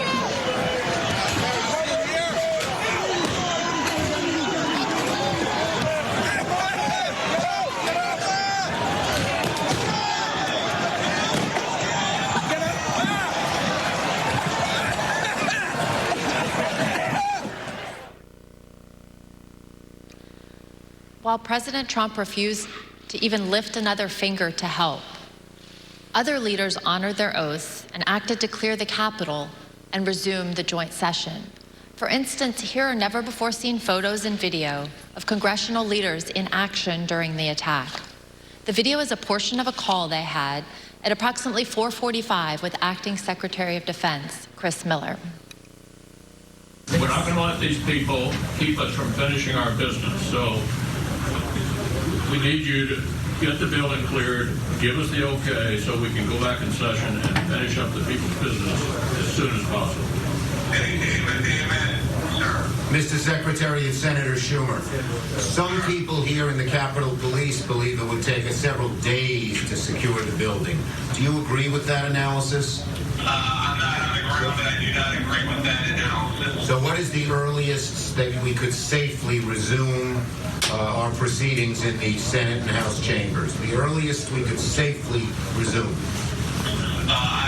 Here's my assessment, but I prefer to be on the ground, which I personally would prefer to be right now, but I need to be here. I would say in that case, we're looking at 4 to 5 hours. The Vice President also worked the phones from his own secure evacuation location, including conversations with Acting Secretary of Defense, Miller, and other military leaders, well past President Trump's 417 video. Let's look at some never-before-seen photographs of the Vice President during this critical time. and hear about the Vice President's conversation with military leaders to secure the Capitol and ensure everyone was safe. Vice President Pence, there were 2 or 3 calls with Vice President Pence. He was very animated, and he issued very explicit, very direct, unambiguous orders.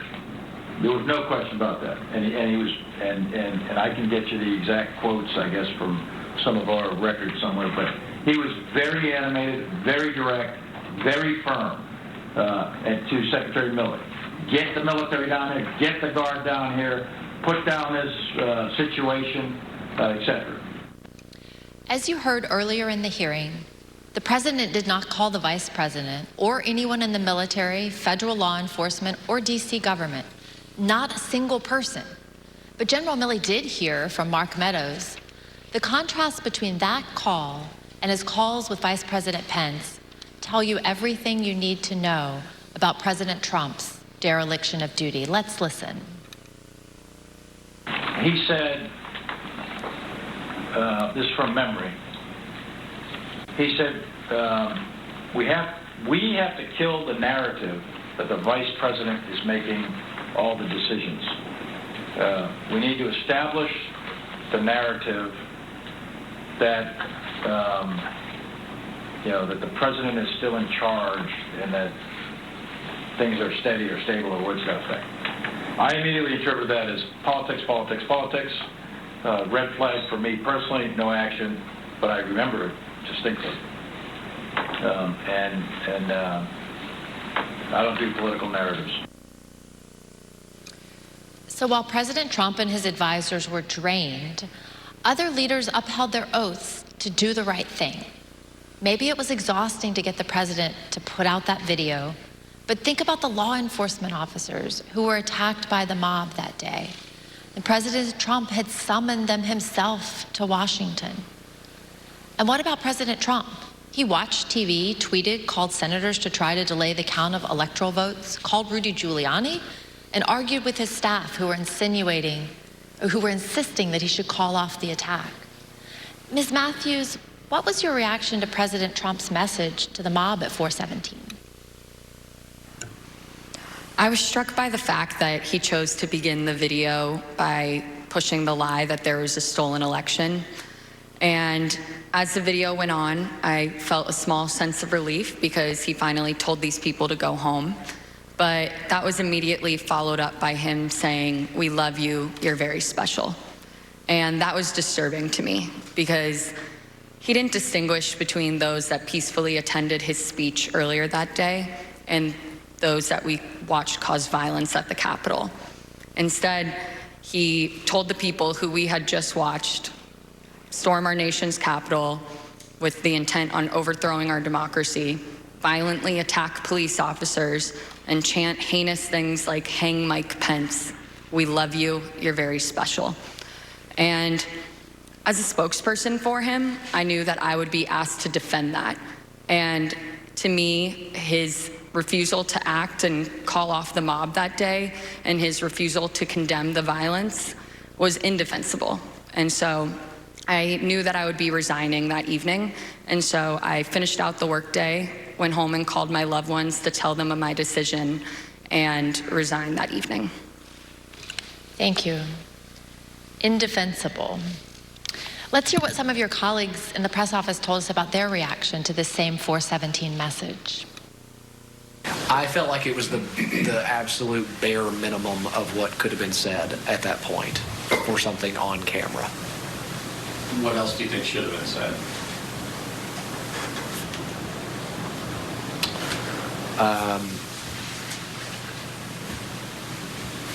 So a more forceful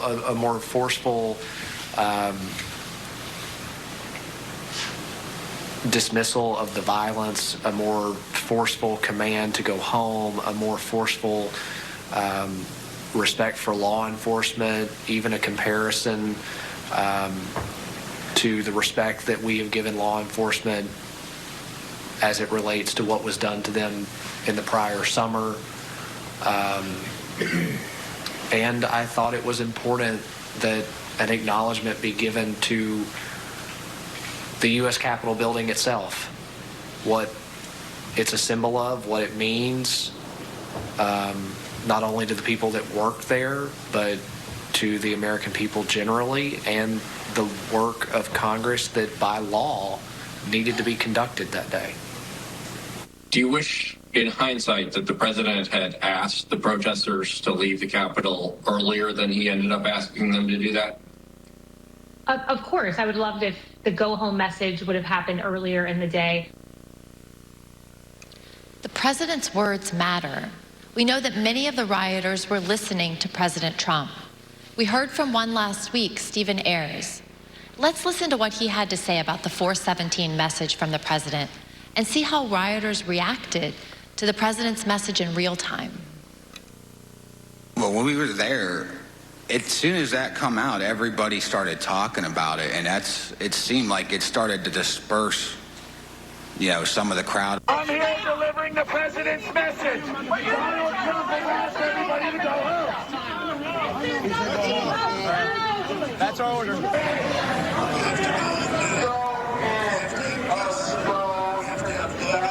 says go home. He says go home. Yeah, he said to go home. But just as Mr. Ayers said, police were still fending off the last throes of the brutal assault. I yield to the gentleman from Illinois. While everyone else was working to get Congress back in session, what did President Trump do? At 6:01, just 1 minute after the citywide curfew went into effect, he posted his last tweet of the day. After officers engaged in multiple hours of hand-to-hand combat, with over 100 of them sustaining injuries, President Trump tweeted at 6:01 and justified the violence as a natural response to the election. He said, quote, "These are the things and events that happen when a sacred landslide victory is so unceremoniously, viciously stripped away from great patriots who have been badly, unfairly treated for so long. Go home with love and peace. Remember this day forever." He called the mob great patriots. He told people to remember the day forever. He showed absolutely no remorse. A few minutes later, at 6:27, the president left the dining room and he went up to the White House residence for the night. On the screen is the last photograph of the president that night as he went into the residence. As he was gathering his things in the dining room to leave, President Trump reflected on the day's events with a White House employee. This was the same employee who had met President Trump in the Oval Office after he returned from the ellipse. President Trump said nothing to the employee about the attack. He said only, quote, "Mike Pence let me down." Ms. Matthews, what was your reaction to President Trump's 6:01 tweet? At that point, I had already made the decision to resign, and this tweet just further cemented my decision. I thought that January 6, 2021 was one of the darkest days in our nation's history, and President Trump was treating it as a celebratory occasion with that tweet. And so it just further cemented my decision to resign. Others agreed with your assessment of that tweet. Let's look at what they had to say. Who asked you about this tweet before it was sent? The president. Tell us about that conversation and everything that you said and he said, to the best of your recollection. Sure. So he said, "What do you think of this?" And I believe I saw the text message or on his phone. And I remember saying to him, the wording on the first sentence, I guess it's one long sentence, but the wording on the first sentence would lead some to believe that potentially he had something to do with the events that happened at the Capitol. What did he say? I don't recall him saying anything in response to that. I believe that was the end of the conversation. Did he change anything in light of your comments? No, sir, he did not. And what about this made you think that someone might perceive the president having a role in the violence at the Capitol? It was my interpretation of the words. I mean, I'm not a, I don't write speeches or anything, but the phrase, "these are the things that happened," to me sounded as if culpability was associated with it, to me. I don't think it's a patriotic act to attack the Capitol, but I have no idea how to characterize the people other than they trespassed, destroyed property, and assaulted the U.S. Capitol. I think calling them patriots is, let's say, a stretch, to say the least. Is that all it is, a stretch, or just flatly wrong? I don't think it's a patriotic act to attack the U.S. Capitol. Would you call it unpatriotic? Criminal? Unpatriotic, sure. What happened at the Capitol cannot be justified in any form or fashion. It was wrong and it was tragic, and it was a terrible day. It was a terrible day for this country. I thought it was inappropriate. Why? To my mind, it was a day that should be remembered in infamy. That wasn't the tenor of this tweet. Despite the violence of the day, the effort to delay the certification continued. That evening, Rudy Giuliani called several of President Trump's closest political allies in the hour before the joint session resumed. Representative Jim Jordan and Senators Marsha Blackburn, Tommy Tuberville, Bill Hagerty, Lindsey Graham, Josh Hawley, and Ted Cruz. We know why Mr. Giuliani was calling them, because at 7:02, he left a voicemail for Senator Tuberville, which later became public. Let's listen to just the start of it. Senator Tuberville, or I should say Coach Tuberville, this is Rudy Giuliani, President's lawyer. I'm calling you because I want to discuss with you how they're trying to rush this hearing and how we need you, our Republican friends, to try to just slow it down so we can get these legislatures to get more information to you. Mr. Giuliani did not even mention the attack on the Capitol. Instead, he was pushing on behalf of President Trump to get members of Congress to further delay the certification. Even though some members did proceed with objections, Vice President Pence and Congress stood firm and successfully concluded the joint session in the early morning hours of January 7th. Here are some of what members of the president's party said in the days and weeks after the attack. There's no question, none, that President Trump is practically and morally responsible for provoking the events of the day. No question about it. The people who stormed this building believed they were acting on the wishes and instructions of their president. And having that belief was a foreseeable consequence of the growing crescendo of false statements, conspiracy theories, and reckless hyperbole, which the defeated president kept shouting into the largest megaphone on planet Earth. The violence, destruction, and chaos we saw earlier was unacceptable, undemocratic, and un-American. It was the saddest day I've ever had as serving as a member of this institution. Madam Speaker, today the People's House was attacked, which is an attack on the Republic itself. There is no excuse for it. A woman died, and people need to go to jail. And the president should never have spun up certain Americans to believe something that simply cannot be. Well, after 3 in the morning, Congress certified the 2020 election results. Soon after, this statement by President Trump was posted on Dan Scavino's Twitter account because the president's account by now had been suspended. As you can see, President Trump stuck with his big lie that the election was stolen. But he did say there would be an orderly transition. We learned, though, that the statement was not necessarily his idea. Jason Miller, a campaign advisor, told us that after the joint session started, he heard nothing from President Trump or the White House about assuring the nation that the transfer of power would take place. So Mr. Miller took it upon himself to draft the statement and call the president at 9:23 that night to convince him to put it out. Let's listen to what he had to say about the call. Did he disagree with something that you had put in the statement, some particular word or phrase that he did not want included? I'd say just he wanted to say peaceful transition, and I said that ship's kind of already sailed, so we're going to say orderly transition.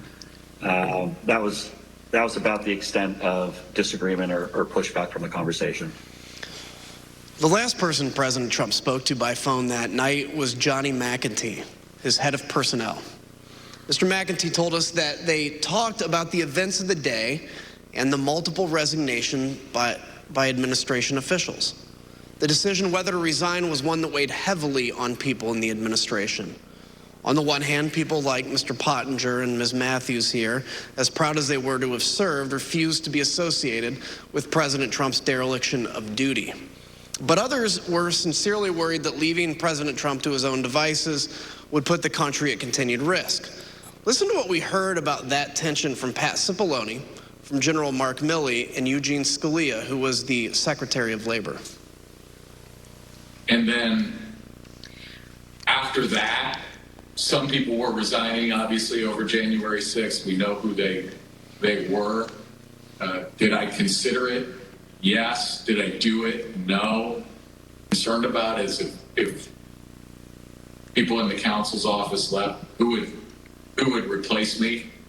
And I had some concerns that it might be somebody who, had been giving bad advice. On the morning of the 7th, the decision that I arrived at was that the most constructive thing I could think of was to seek a meeting of the cabinet. I thought that trying to work within the administration to steady the ship was likely to have greater value than simply resigning, after which point I would have been powerless to really affect things within the administration. She thought that there should be a cabinet meeting. Do you know why that would not be? I don't remember why. I think it probably had something to do with Mark's view of how the president might react and that, but things like that. Now, there was a couple of calls where, Meadows and or Pompeo, but more Meadows, how's the president doing? Like Pompeo might say, how's the president doing? And Meadows would say, well, he's in a really dark place. Like here's one, for example, on the 7th of January. So this is day after, right? POTUS is very emotional and in a bad place. Meadows. As you heard, Secretary Scalia wanted President Trump to convene a cabinet meeting. He put his request in a memo to the president, and here's what it said. You can see that Secretary Scalia recommended that the president, quote, no longer publicly question the election results. After Wednesday, no one can deny this is harmful.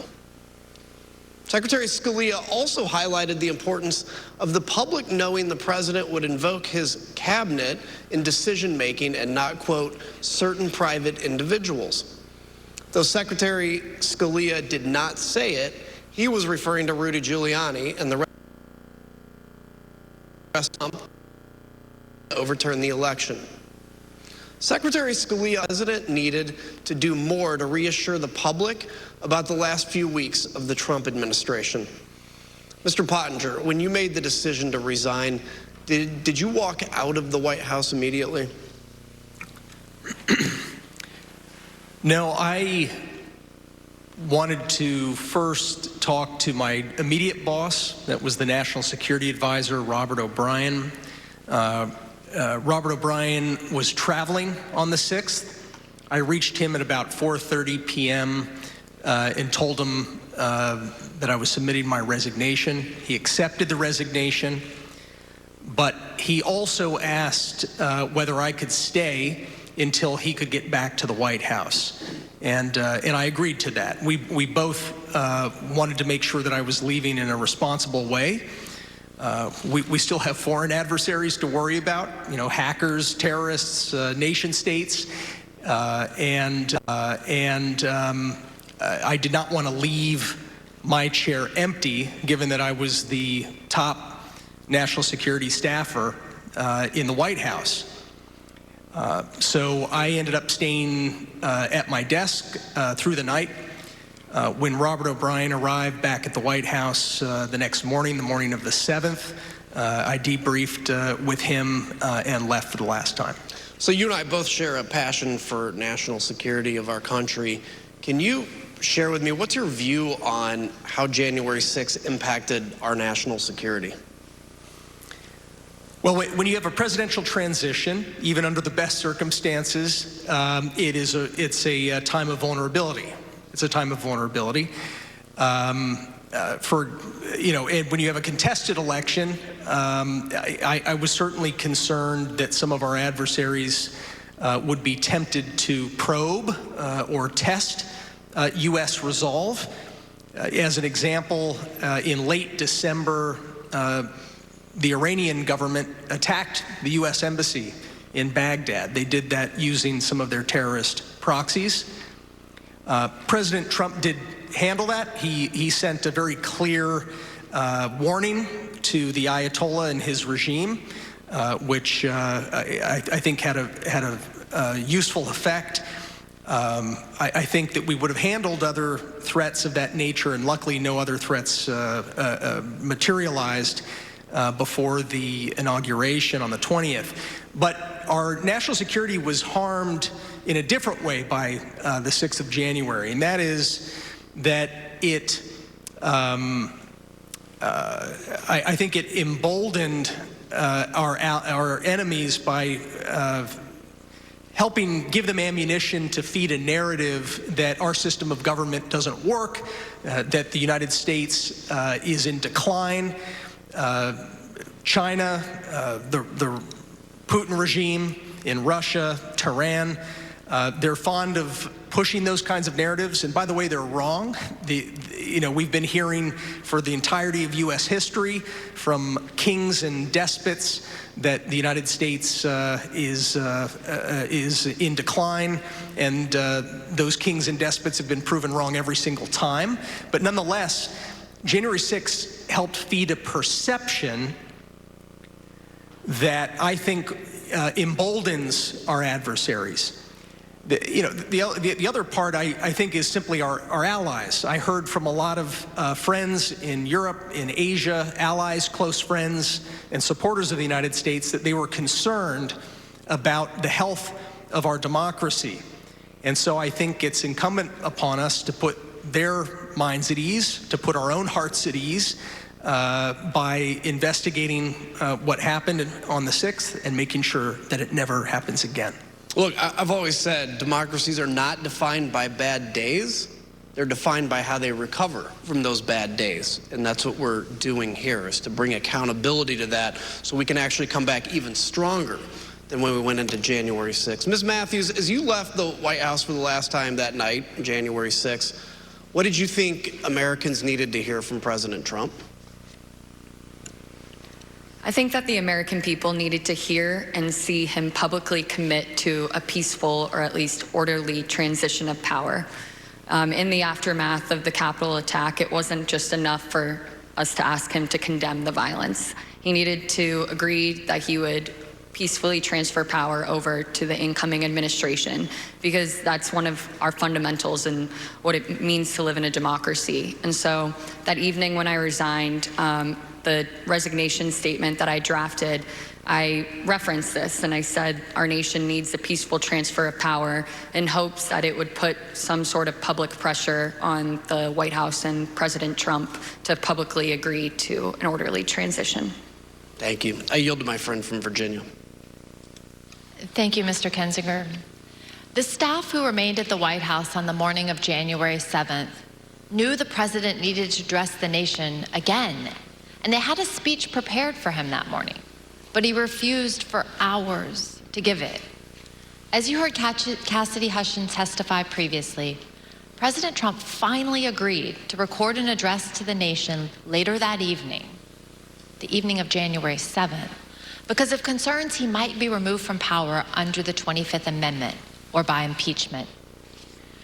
We know these threats were real. Sean Hannity said so himself in a text message that day to Press Secretary Kayleigh McEnany. He wrote, "No more stolen election talk. Yes, impeachment and 25th Amendment are real." We obtained the never-before-seen raw footage of the president recording his address to the nation that day on January 7th, more than 24 hours after the last time he had addressed the nation from the Rose Garden. Let's take a look. Whenever you're ready, sir.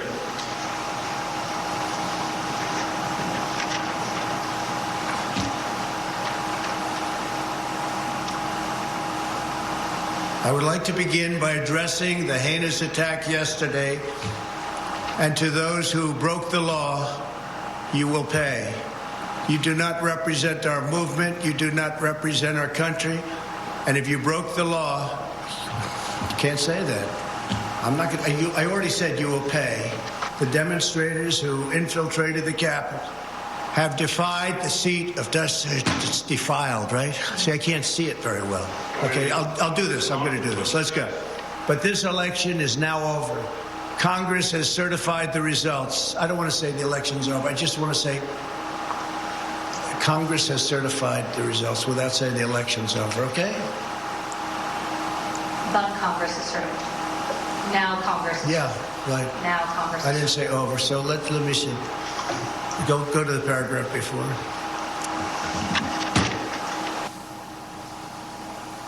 Okay? I would like to begin by addressing the heinous attack yesterday. Yesterday is a hard word for me. Just take it out. The heinous attack. Good. Take the word yesterday, because it doesn't work with the heinous attack on our country. Say on our country. Want to say that? No. My only goal was to ensure the integrity of the vote. My only goal was to ensure the integrity of the vote. On January 7th, one day after he incited an insurrection based on a lie, President Trump still could not say that the election was over. Mr. Pottinger, you've taken the oath multiple times in the Marines and as an official in the executive branch. Can you please share with us your view about the oath of office and how that translates into accepting election results and a transfer of power? Sure. You know, this isn't the first time that we've had a close election in this country. And President Trump certainly had every right to challenge in court the results of these various elections. But once you've had due process under the law, you have to conform with the law, no matter how bitter the result. Once you've presented your evidence in court, judges have heard that evidence, judges have ruled. If you continue to contest an election, you're not just contesting an election anymore. You're actually challenging the Constitution itself. You are challenging the societal norms that allow us to remain unified. I think that one example, for example, you've got Vice President Richard Nixon back in 1960 had lost a hard-fought election against Senator John F. Kennedy. There were irregularities in that vote, according to a lot of the histories, and a lot of Vice President Nixon's supporters asked him to fight, contest it, don't concede. But in one of his finest moments, Vice President Nixon said no. He said it would tear the country to pieces, and he conceded to Jack Kennedy and announced that he was going to support him as the next president. We have an example of a Democratic candidate for president, Vice President Al Gore, who faced a very similar dilemma. he strongly disagreed with the Supreme Court decision that lost his election bid and allowed President George W. Bush to take office. But he gave a speech of concession in late December, mid or late December of 2000, where he said, this is for the sake of the unity of us as a people and for the strength of our democracy. I also am going to concede. I'm going to support the new president. His speech is actually a pretty good model, I think, for any candidate for any office, up to and including the president, and from any party to read, particularly right now. The oath that our presidents take, it's very similar to the oath of office I took as a U.S. Marine officer and the oath I took as a White House official. It is to support and defend the Constitution. It's to protect the Constitution, to bear true faith and allegiance to the Constitution. And it is a sacred oath. It's an oath that we take before our families. We take that oath before God. I think that we have an obligation to live by that oath. I do still believe that we have the most ingenious system of government on earth, despite its imperfections. I don't envy countries that don't have this system that actually allows for a predictable, peaceful transfer of government every 4 to 8 years, and it's not something that we should take for granted. Thank you. As we heard at the start of the hearing, in the immediate aftermath of January 6th, Republican leader Kevin McCarthy understood that President Trump bore responsibility for that day and should have taken immediate action to stop the violence. He was even more candid in calls with Republican colleagues. As you'll hear in a moment, recordings of some of these calls that were later published by the New York Times. The context for these calls was that a resolution had been introduced in the House calling for Vice President Pence and the cabinet to remove President Trump from power under the 25th Amendment. Let's listen. I've had it with this guy. What he did is unacceptable. Nobody can defend that, and nobody should defend it. The only discussion I would have with him is that I think this will pass, and it would be my recommendation we should resign. That would be my take, but I don't think he would take it, but I don't know. But let me be very clear to all of you, and I've been very clear to the president. He bears responsibilities for his words and actions. No ifs, ands, or buts. I asked him personally today, does he hold responsibility for what happened? Does he feel bad about what happened? He told me he does have some responsibility for what happened. And he needs to acknowledge that. President Trump has never publicly acknowledged his responsibility for the attack. The only time he apparently did so was in that private call with Kevin McCarthy. There's something else President Trump has never acknowledged: the names and the memories of the officers who died following the attack on the Capitol. We're honored to be joined tonight by police and first responders who bravely protected us on January 6th. Your character and courage give us hope that democracy can and should prevail, even in the face of a violent insurrection. We on this dais can never thank you enough for what you did to protect our democracy. On January 9th, 2 of President Trump's top campaign officials texted each other about the president's glaring silence on the tragic death of Capitol Police Officer Brian Sicknick, who succumbed to his injuries the night of January 7th. These campaign officials were Tim Murtaugh, Trump's director of communications, and one of his deputies, Matthew Walking. Their job was to convince people to vote for President Trump, so they knew his heart, his mind, and his voice as well as anyone. And they knew how he connects with his supporters. Here's what they had to say about their boss. Murtaugh said, also shitty not to have acknowledged the death of the Capitol police officer. Woking responded, "That's enraging to me. Everything he said about supporting law enforcement was a lie." To which Murtaugh replied, "You know what this is? Of course, if he acknowledged the dead cop, he'd be implicitly faulting the mob.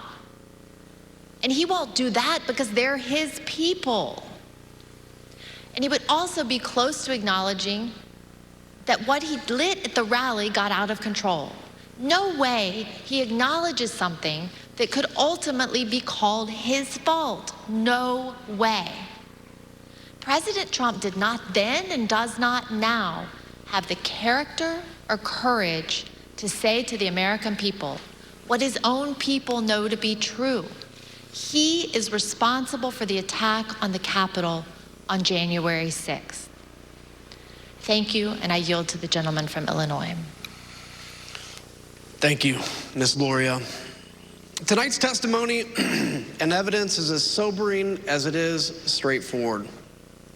Within minutes of stepping off the ellipse stage, Donald Trump knew about the violent attack on the Capitol.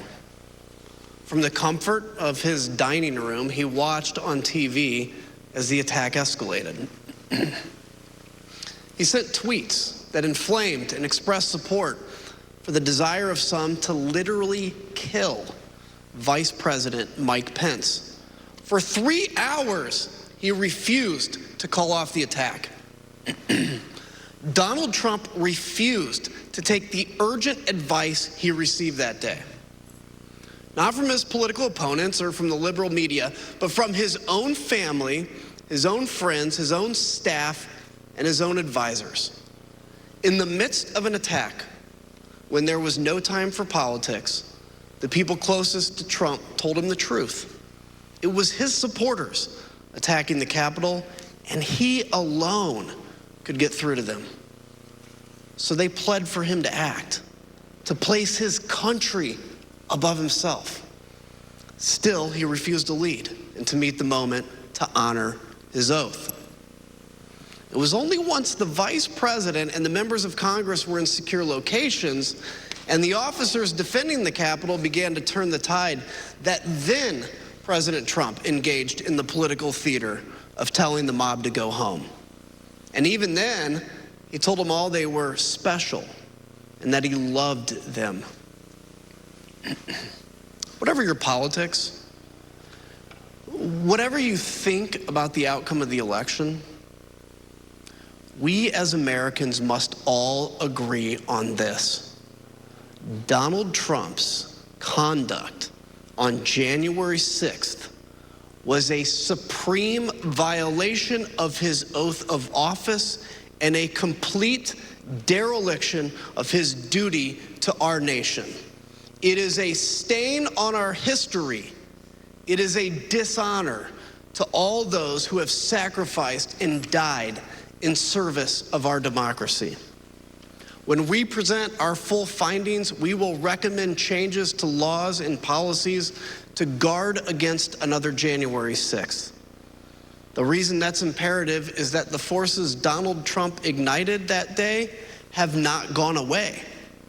The militant, intolerant ideologies, the militias, the alienation and the disaffection, the weird fantasies and disinformation.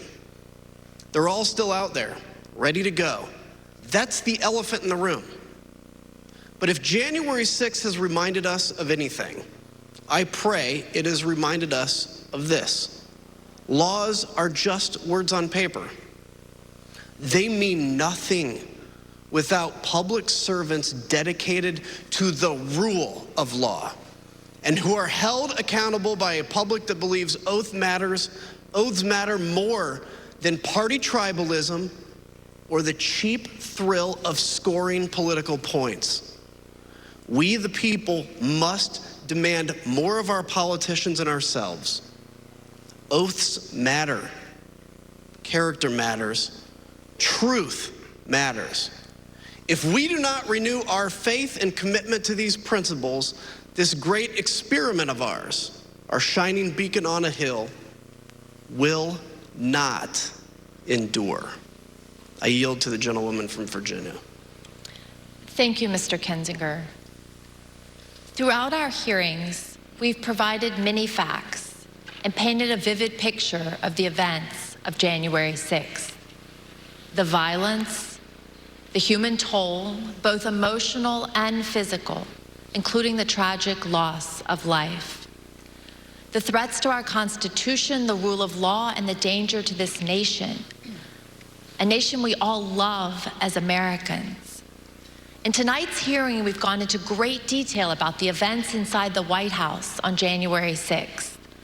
We've described how the President of the United States, who was bound by oath to the Constitution and by duty to ensure the laws are faithfully executed, took no action when the cornerstone of our democracy, a peaceful transition of power, was under attack. But it's more than that. Donald Trump summoned a violent mob and promised to lead that mob to the Capitol to compel those he thought would cave to that kind of pressure. And when he was thwarted in his effort to lead the armed uprising, he instigated the attackers to target the vice president with violence, a man who just wanted to do his constitutional duty. So in the end, this is not, as it may appear, a story of inaction in a time of crisis. But instead, it was the final action of Donald Trump's own plan to assert the will of the American people and remain in power. Not until it was clear that his effort to violently disrupt or delay the counting of the election results had failed did he send a message to his supporters in which he commiserated with their pain, and he told them affectionately to go home. That was not the message of condemnation and just punishment for those who broke the law that we expect from a president whose oath and duty is to ensure the laws are faithfully executed. But instead, it was his newest version of stand back and stand by. To me, this is personal.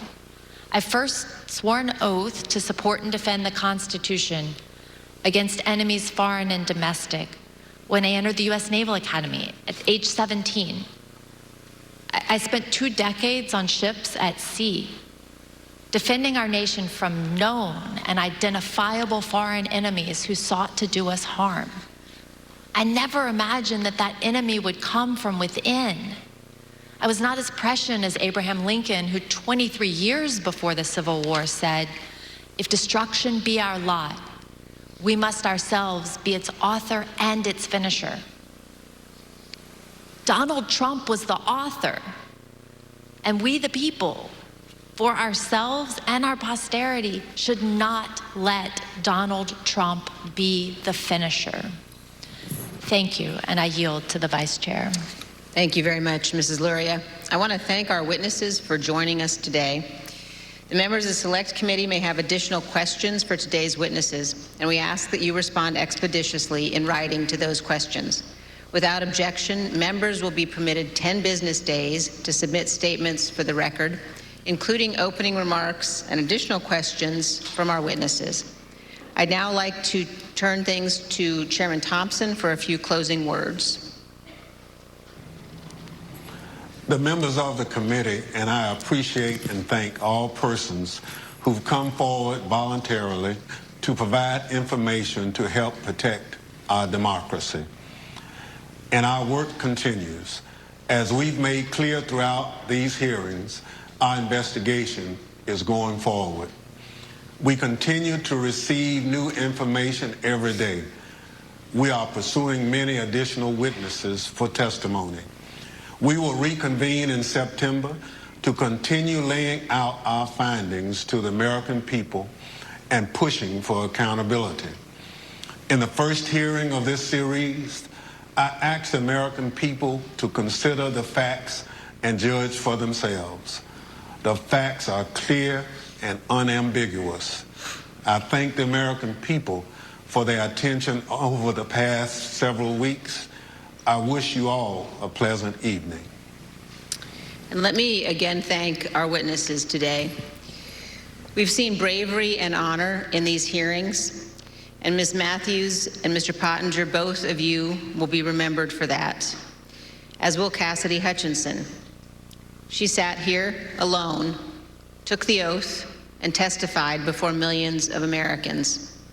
She knew all along that she would be attacked by President Trump and by the 50, 60, and 70-year-old men who hide themselves behind executive privilege. But like our witnesses today, she has courage, and she did it anyway.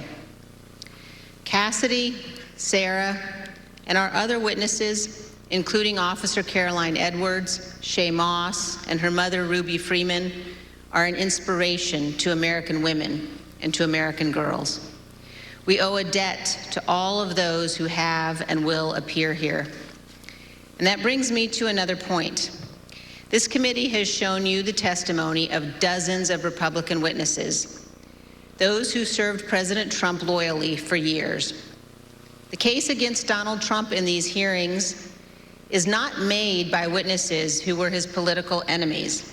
It is instead a series of confessions by Donald Trump's own appointees, his own friends, his own campaign officials, people who worked for him for years, and his own family. They have come forward and they have told the American people the truth.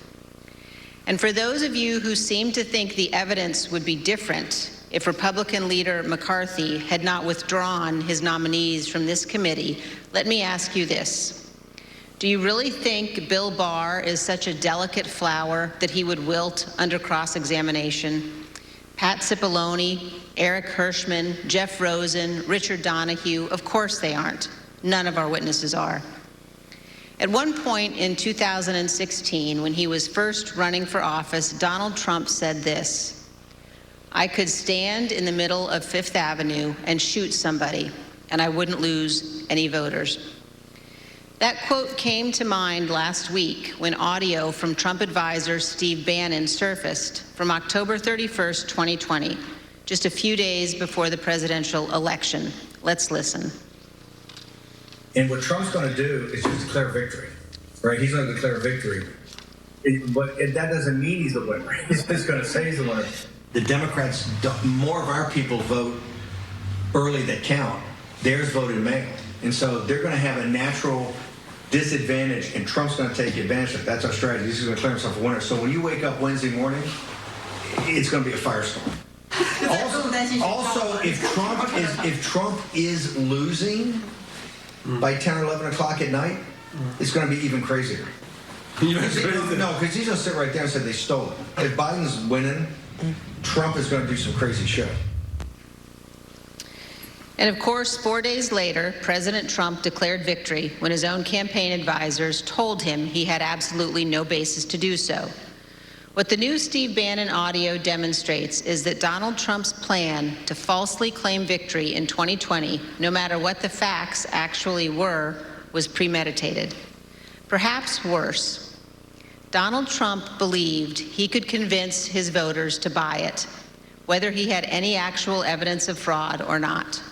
And this same thing continued to occur from Election Day onward until January 6th.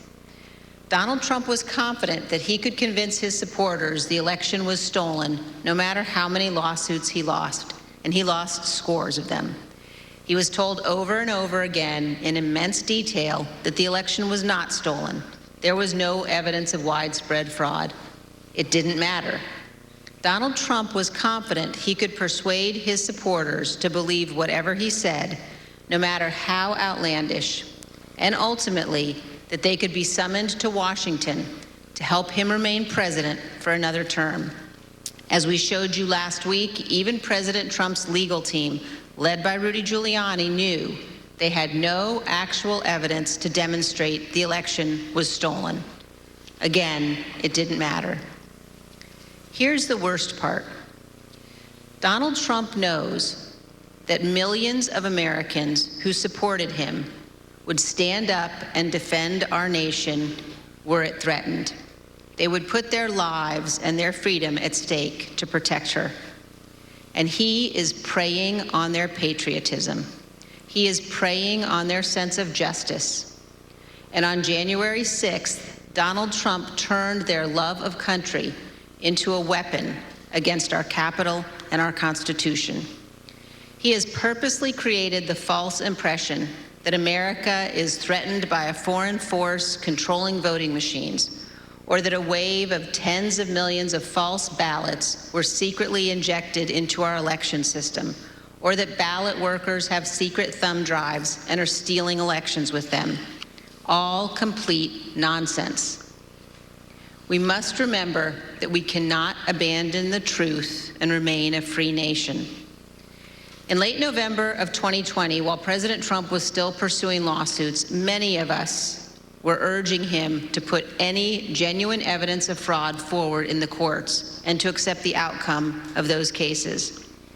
As January 6th approached, I circulated a memo to my Republican colleagues explaining why our congressional proceedings to count electoral votes could not be used to change the outcome of the election.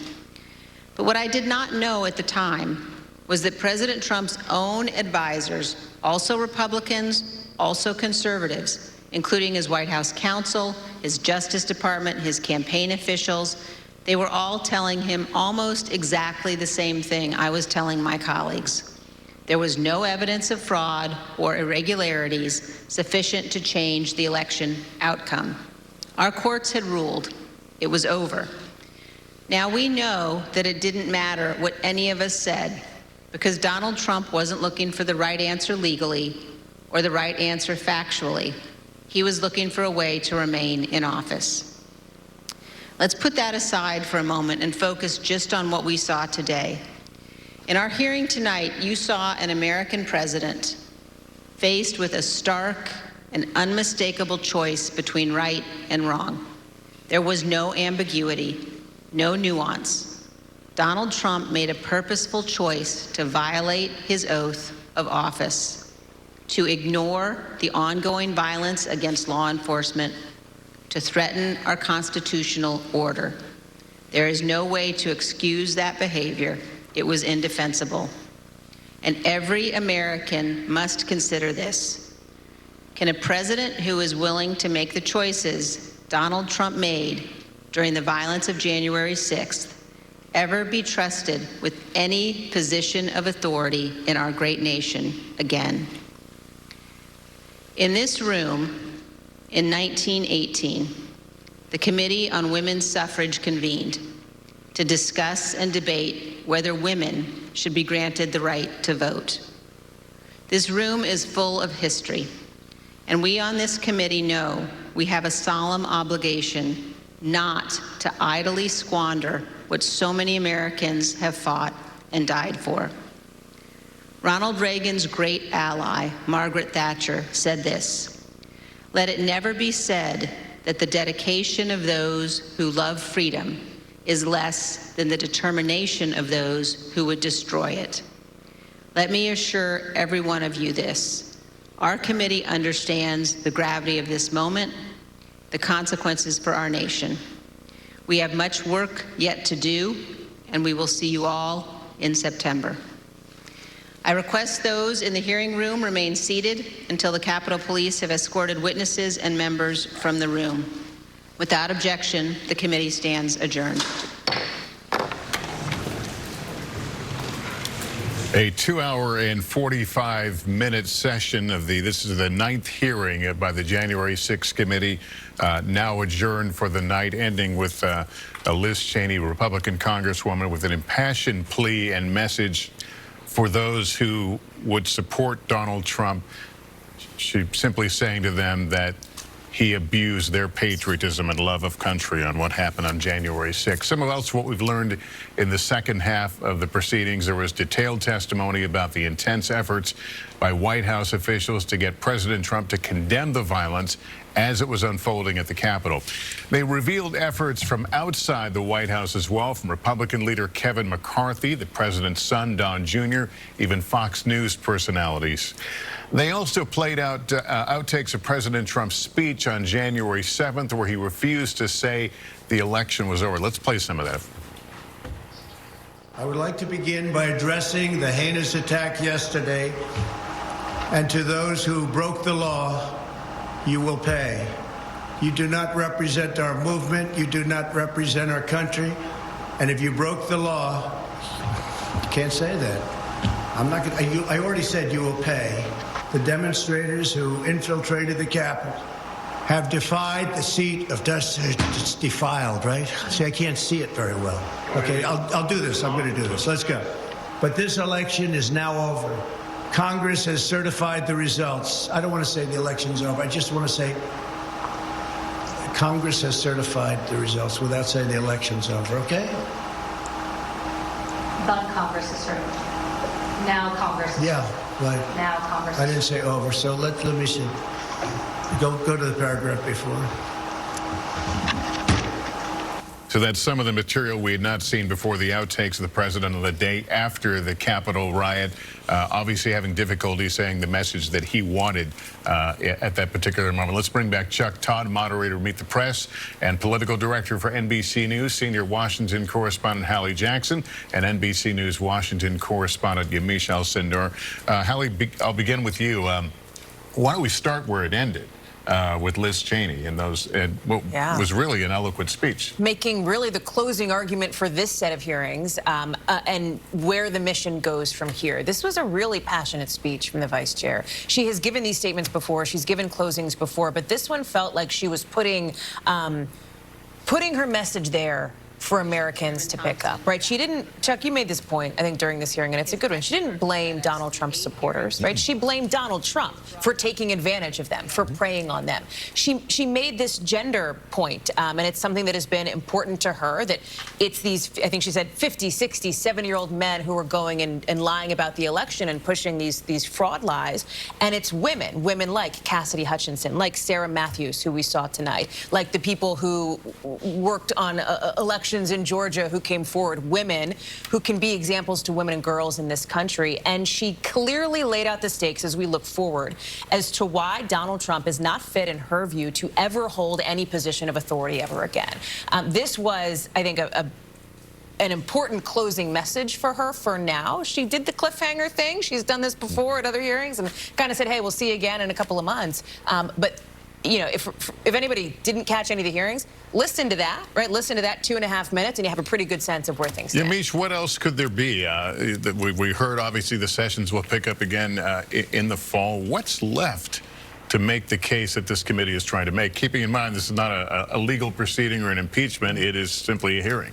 Well, to keep on the same sort of topic of Liz Cheney, she said that the dam has broken. I think that was something that was very striking, because she said that there are new witnesses, there's new evidence, new information. Lawmakers have said that these hearings, they set out to really impact sort of the view of the American people, and to really make the case that Donald Trump should never run for office again, and really did try to undermine American democracy. But what they said that it also did was really inspire other people to come forward and say, you know what, I'm seeing Cassidy Hutchinson, I'm seeing Lady Ruby and her family. I'm seeing all of these different people come forward, and it's moving me to say now is the time for me to take this stand. So really, the lawmakers are saying that there's going to be a lot more information, and I think that the bar has to be high, because we saw 8 hearings, new information every single time. But I've talked to Judge Ludwig, who said he hadn't watched any one of these hearings. That, of course, is a conservative judge who testified in hearing 3. That struck me, because in some ways it tells you that even for someone like that, who said that Donald Trump is a clear and present danger, that these hearings have been long, that they've been hard to digest in some ways. Millions of Americans are tuning in, for sure. But I think that it also shows that when lawmakers go in to do these other hearings, they're going to have to really show that there's a need for this, and that, of course, is going to be that new information that we're talking about. And Chuck, we've talked about this for at previous hearings. Where does this leave us now?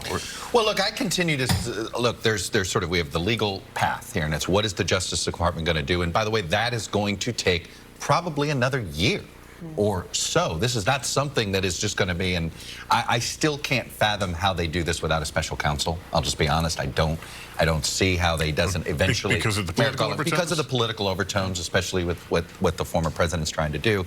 But I have to tell you, I keep coming back to the quote that I think that should define this hearing. I don't want to say the election is over. Right? What else? It summarizes the whole. It sort of, in many ways, helped animate the closing argument that Liz Cheney was making. She put together remember what he said about, I could go down and shoot somebody on Fifth Avenue, I wouldn't lose a supporter. And she took that to say, look at how he has essentially manipulated his supporters. He has used their patriotism for country and weaponized it for himself and all of that. What I keep coming back to with all of these hearings every single time is a lot of this information actually was known in February of 2021 when those United States senators had a chance to hear the evidence and decide whether Donald Trump should ever hold federal office ever again. That was what that trial was about. It was not about what it was about, because that was the one piece of accountability there was going to be. The consequence. Had they voted to convict, he could never hold any federal office again. Forget just the presidency, any federal office again. And those Republican senators chose not to do it. Only 7 of them voted. A number, by the way, that Liz Cheney brought up today. 57 senators said this. Another 20, she pointed out, seemed to sort of, you know, were voted to acquit on a technicality, right? They said, oh, he was a former president. But I have to tell you, how is anybody going to be able to explain this in 30 years? When you see everything that was laid out, wait a minute, you actually had an impeachment trial and you didn't convict him? Right? It is going to be one of the oddest things that we have to explain in our American history. The fact that Donald Trump is actually still eligible to hold federal office, everything we knew as of February 2021, now you're filling in all these blanks. It really is surreal that he's actually still a viable candidate. I'm wondering president. what you all think about this line, the dam has broken. What are they seeing? What are they hearing that moves the goalpost or gets you close to the goalpost? Goes to what that bar's high. What does that mean? Does that mean Mark Meadows? I don't know. I don't know what that means. Is it more people talking? Is it more people filling in the blanks? I go back to the larger picture's been painted here. And I just, you know, even if more information is coming, it may be more effective in a potential criminal prosecution, but I don't know what's left to showcase. This committee doesn't have forever to get this done. They sure don't, There are right? political realities that potentially looming The here. clock is ticking. Chuck knows this well from, you know, your nitty-gritty work looking at all these campaigns around the country. There's a very real possibility that Democrats will lose the House come the midterms. And when that happens, this committee, there's an expiration date here, right? So when Liz Cheney talks about we'll see you in September, they have a limited amount of time for which to get this work done, to get this final report out that Chairman Benny Thompson continues to talk about, that will contain kind of all of the information in one place and be a record of history moving forward. Because remember, that's what this is about. When you talk with committee members and you ask them what they want from this, and you ask them this accountability piece, Chuck, that you talked about, right? And the legal part of moving forward, I've had them say to me, this is about laying out the facts of what happened and creating a record for history. There is a deadline on it. There is a clock on it. There's also, you know, this piece of it that is very forward-looking as it relates to not just Donald Trump in 2024, but what about Mike Pence? I'm struck by another moment from this hearing when the description happened from a White House staffer, right, an employee at the White House who the president saw at the end of Donald Trump, at the end of January 6th, didn't say anything. This is after the riot happened. This is after the Rose Garden speech. This is after the video was playing all over Fox News that he was watching Donald Trump in the dining room. Didn't say anything about the attack, but said, Mike Pence let me down. Well, look at what's happening in 2024, Lester, with the widespread speculation that it's going to be a Donald Trump, Mike Pence rematch in all likelihood. I mean, there are real implications. This isn't just past, you know, looking behind us at history and laying out that record. There are real forward-looking implications for this and the way that the Republican Party grapples with this moment. Let me bring in... I was going to say really quickly, which is that when I hear Hallie talking about sort of the forward-looking consequences, I think of two things. First, the outtakes. I think we learned more from those outtakes and hearing Ivanka Trump coaching her father than we did from the actual video being released that day. Hearing President Trump be uneasy about saying you will pay, when we know that this is the largest FBI investigation in history. The FBI is prosecuting hundreds of people, and the day after all of this happened, you have the President of the United States saying, I don't feel comfortable even saying that these people might face legal consequences. I also think that's important when you think about the GOP split screen, sort of Mitch McConnell and Kevin McCarthy sounding like they were really bothered by what happened on January 6th. And then you fast forward and you have election deniers being elected in Maryland and Pennsylvania and Illinois. You have all of these different Republicans Kevin McCarthy going down to Mar-a-Lago, making sure that they get as close as possible to Donald Trump. I think that to me are two things that are lasting that really show the connection between January 6th and the way forward. Let me bring in Danny here for a legal perspective and pick up on something that Chuck said a moment ago, that if this were to go to a prosecution, it's not going to happen tomorrow, that this is a long process. If you don't go the special counsel route, what would that look like going through a traditional Justice Department prosecution? It would be a huge headache for DOJ, and here's why.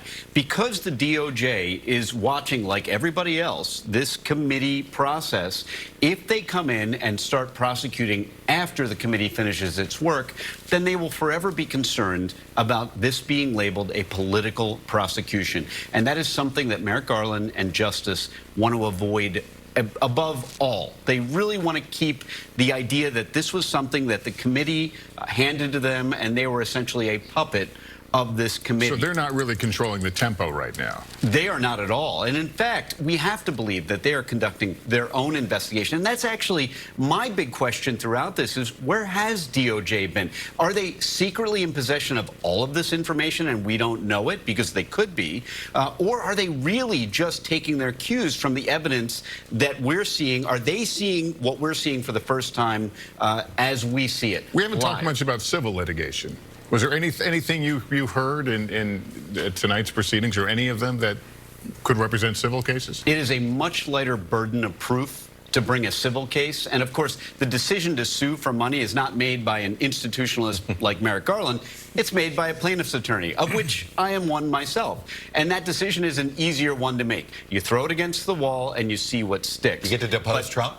And you get, right, exactly. Right? I mean, you want to depose Trump. If you want to take him down, that is something that will put an previously unknown plaintiff's attorney into the Hall of Fame, if they can depose Trump and make a civil case against him or against anyone else that they perceive as legally causing, that means actually causing and foreseeably causing the harm that people suffered at the Capitol. It's not a layup. It's not an easy case to make, and they better be ready to invest some capital in the lawsuit for storming the Capitol. And Chuck, final thought here.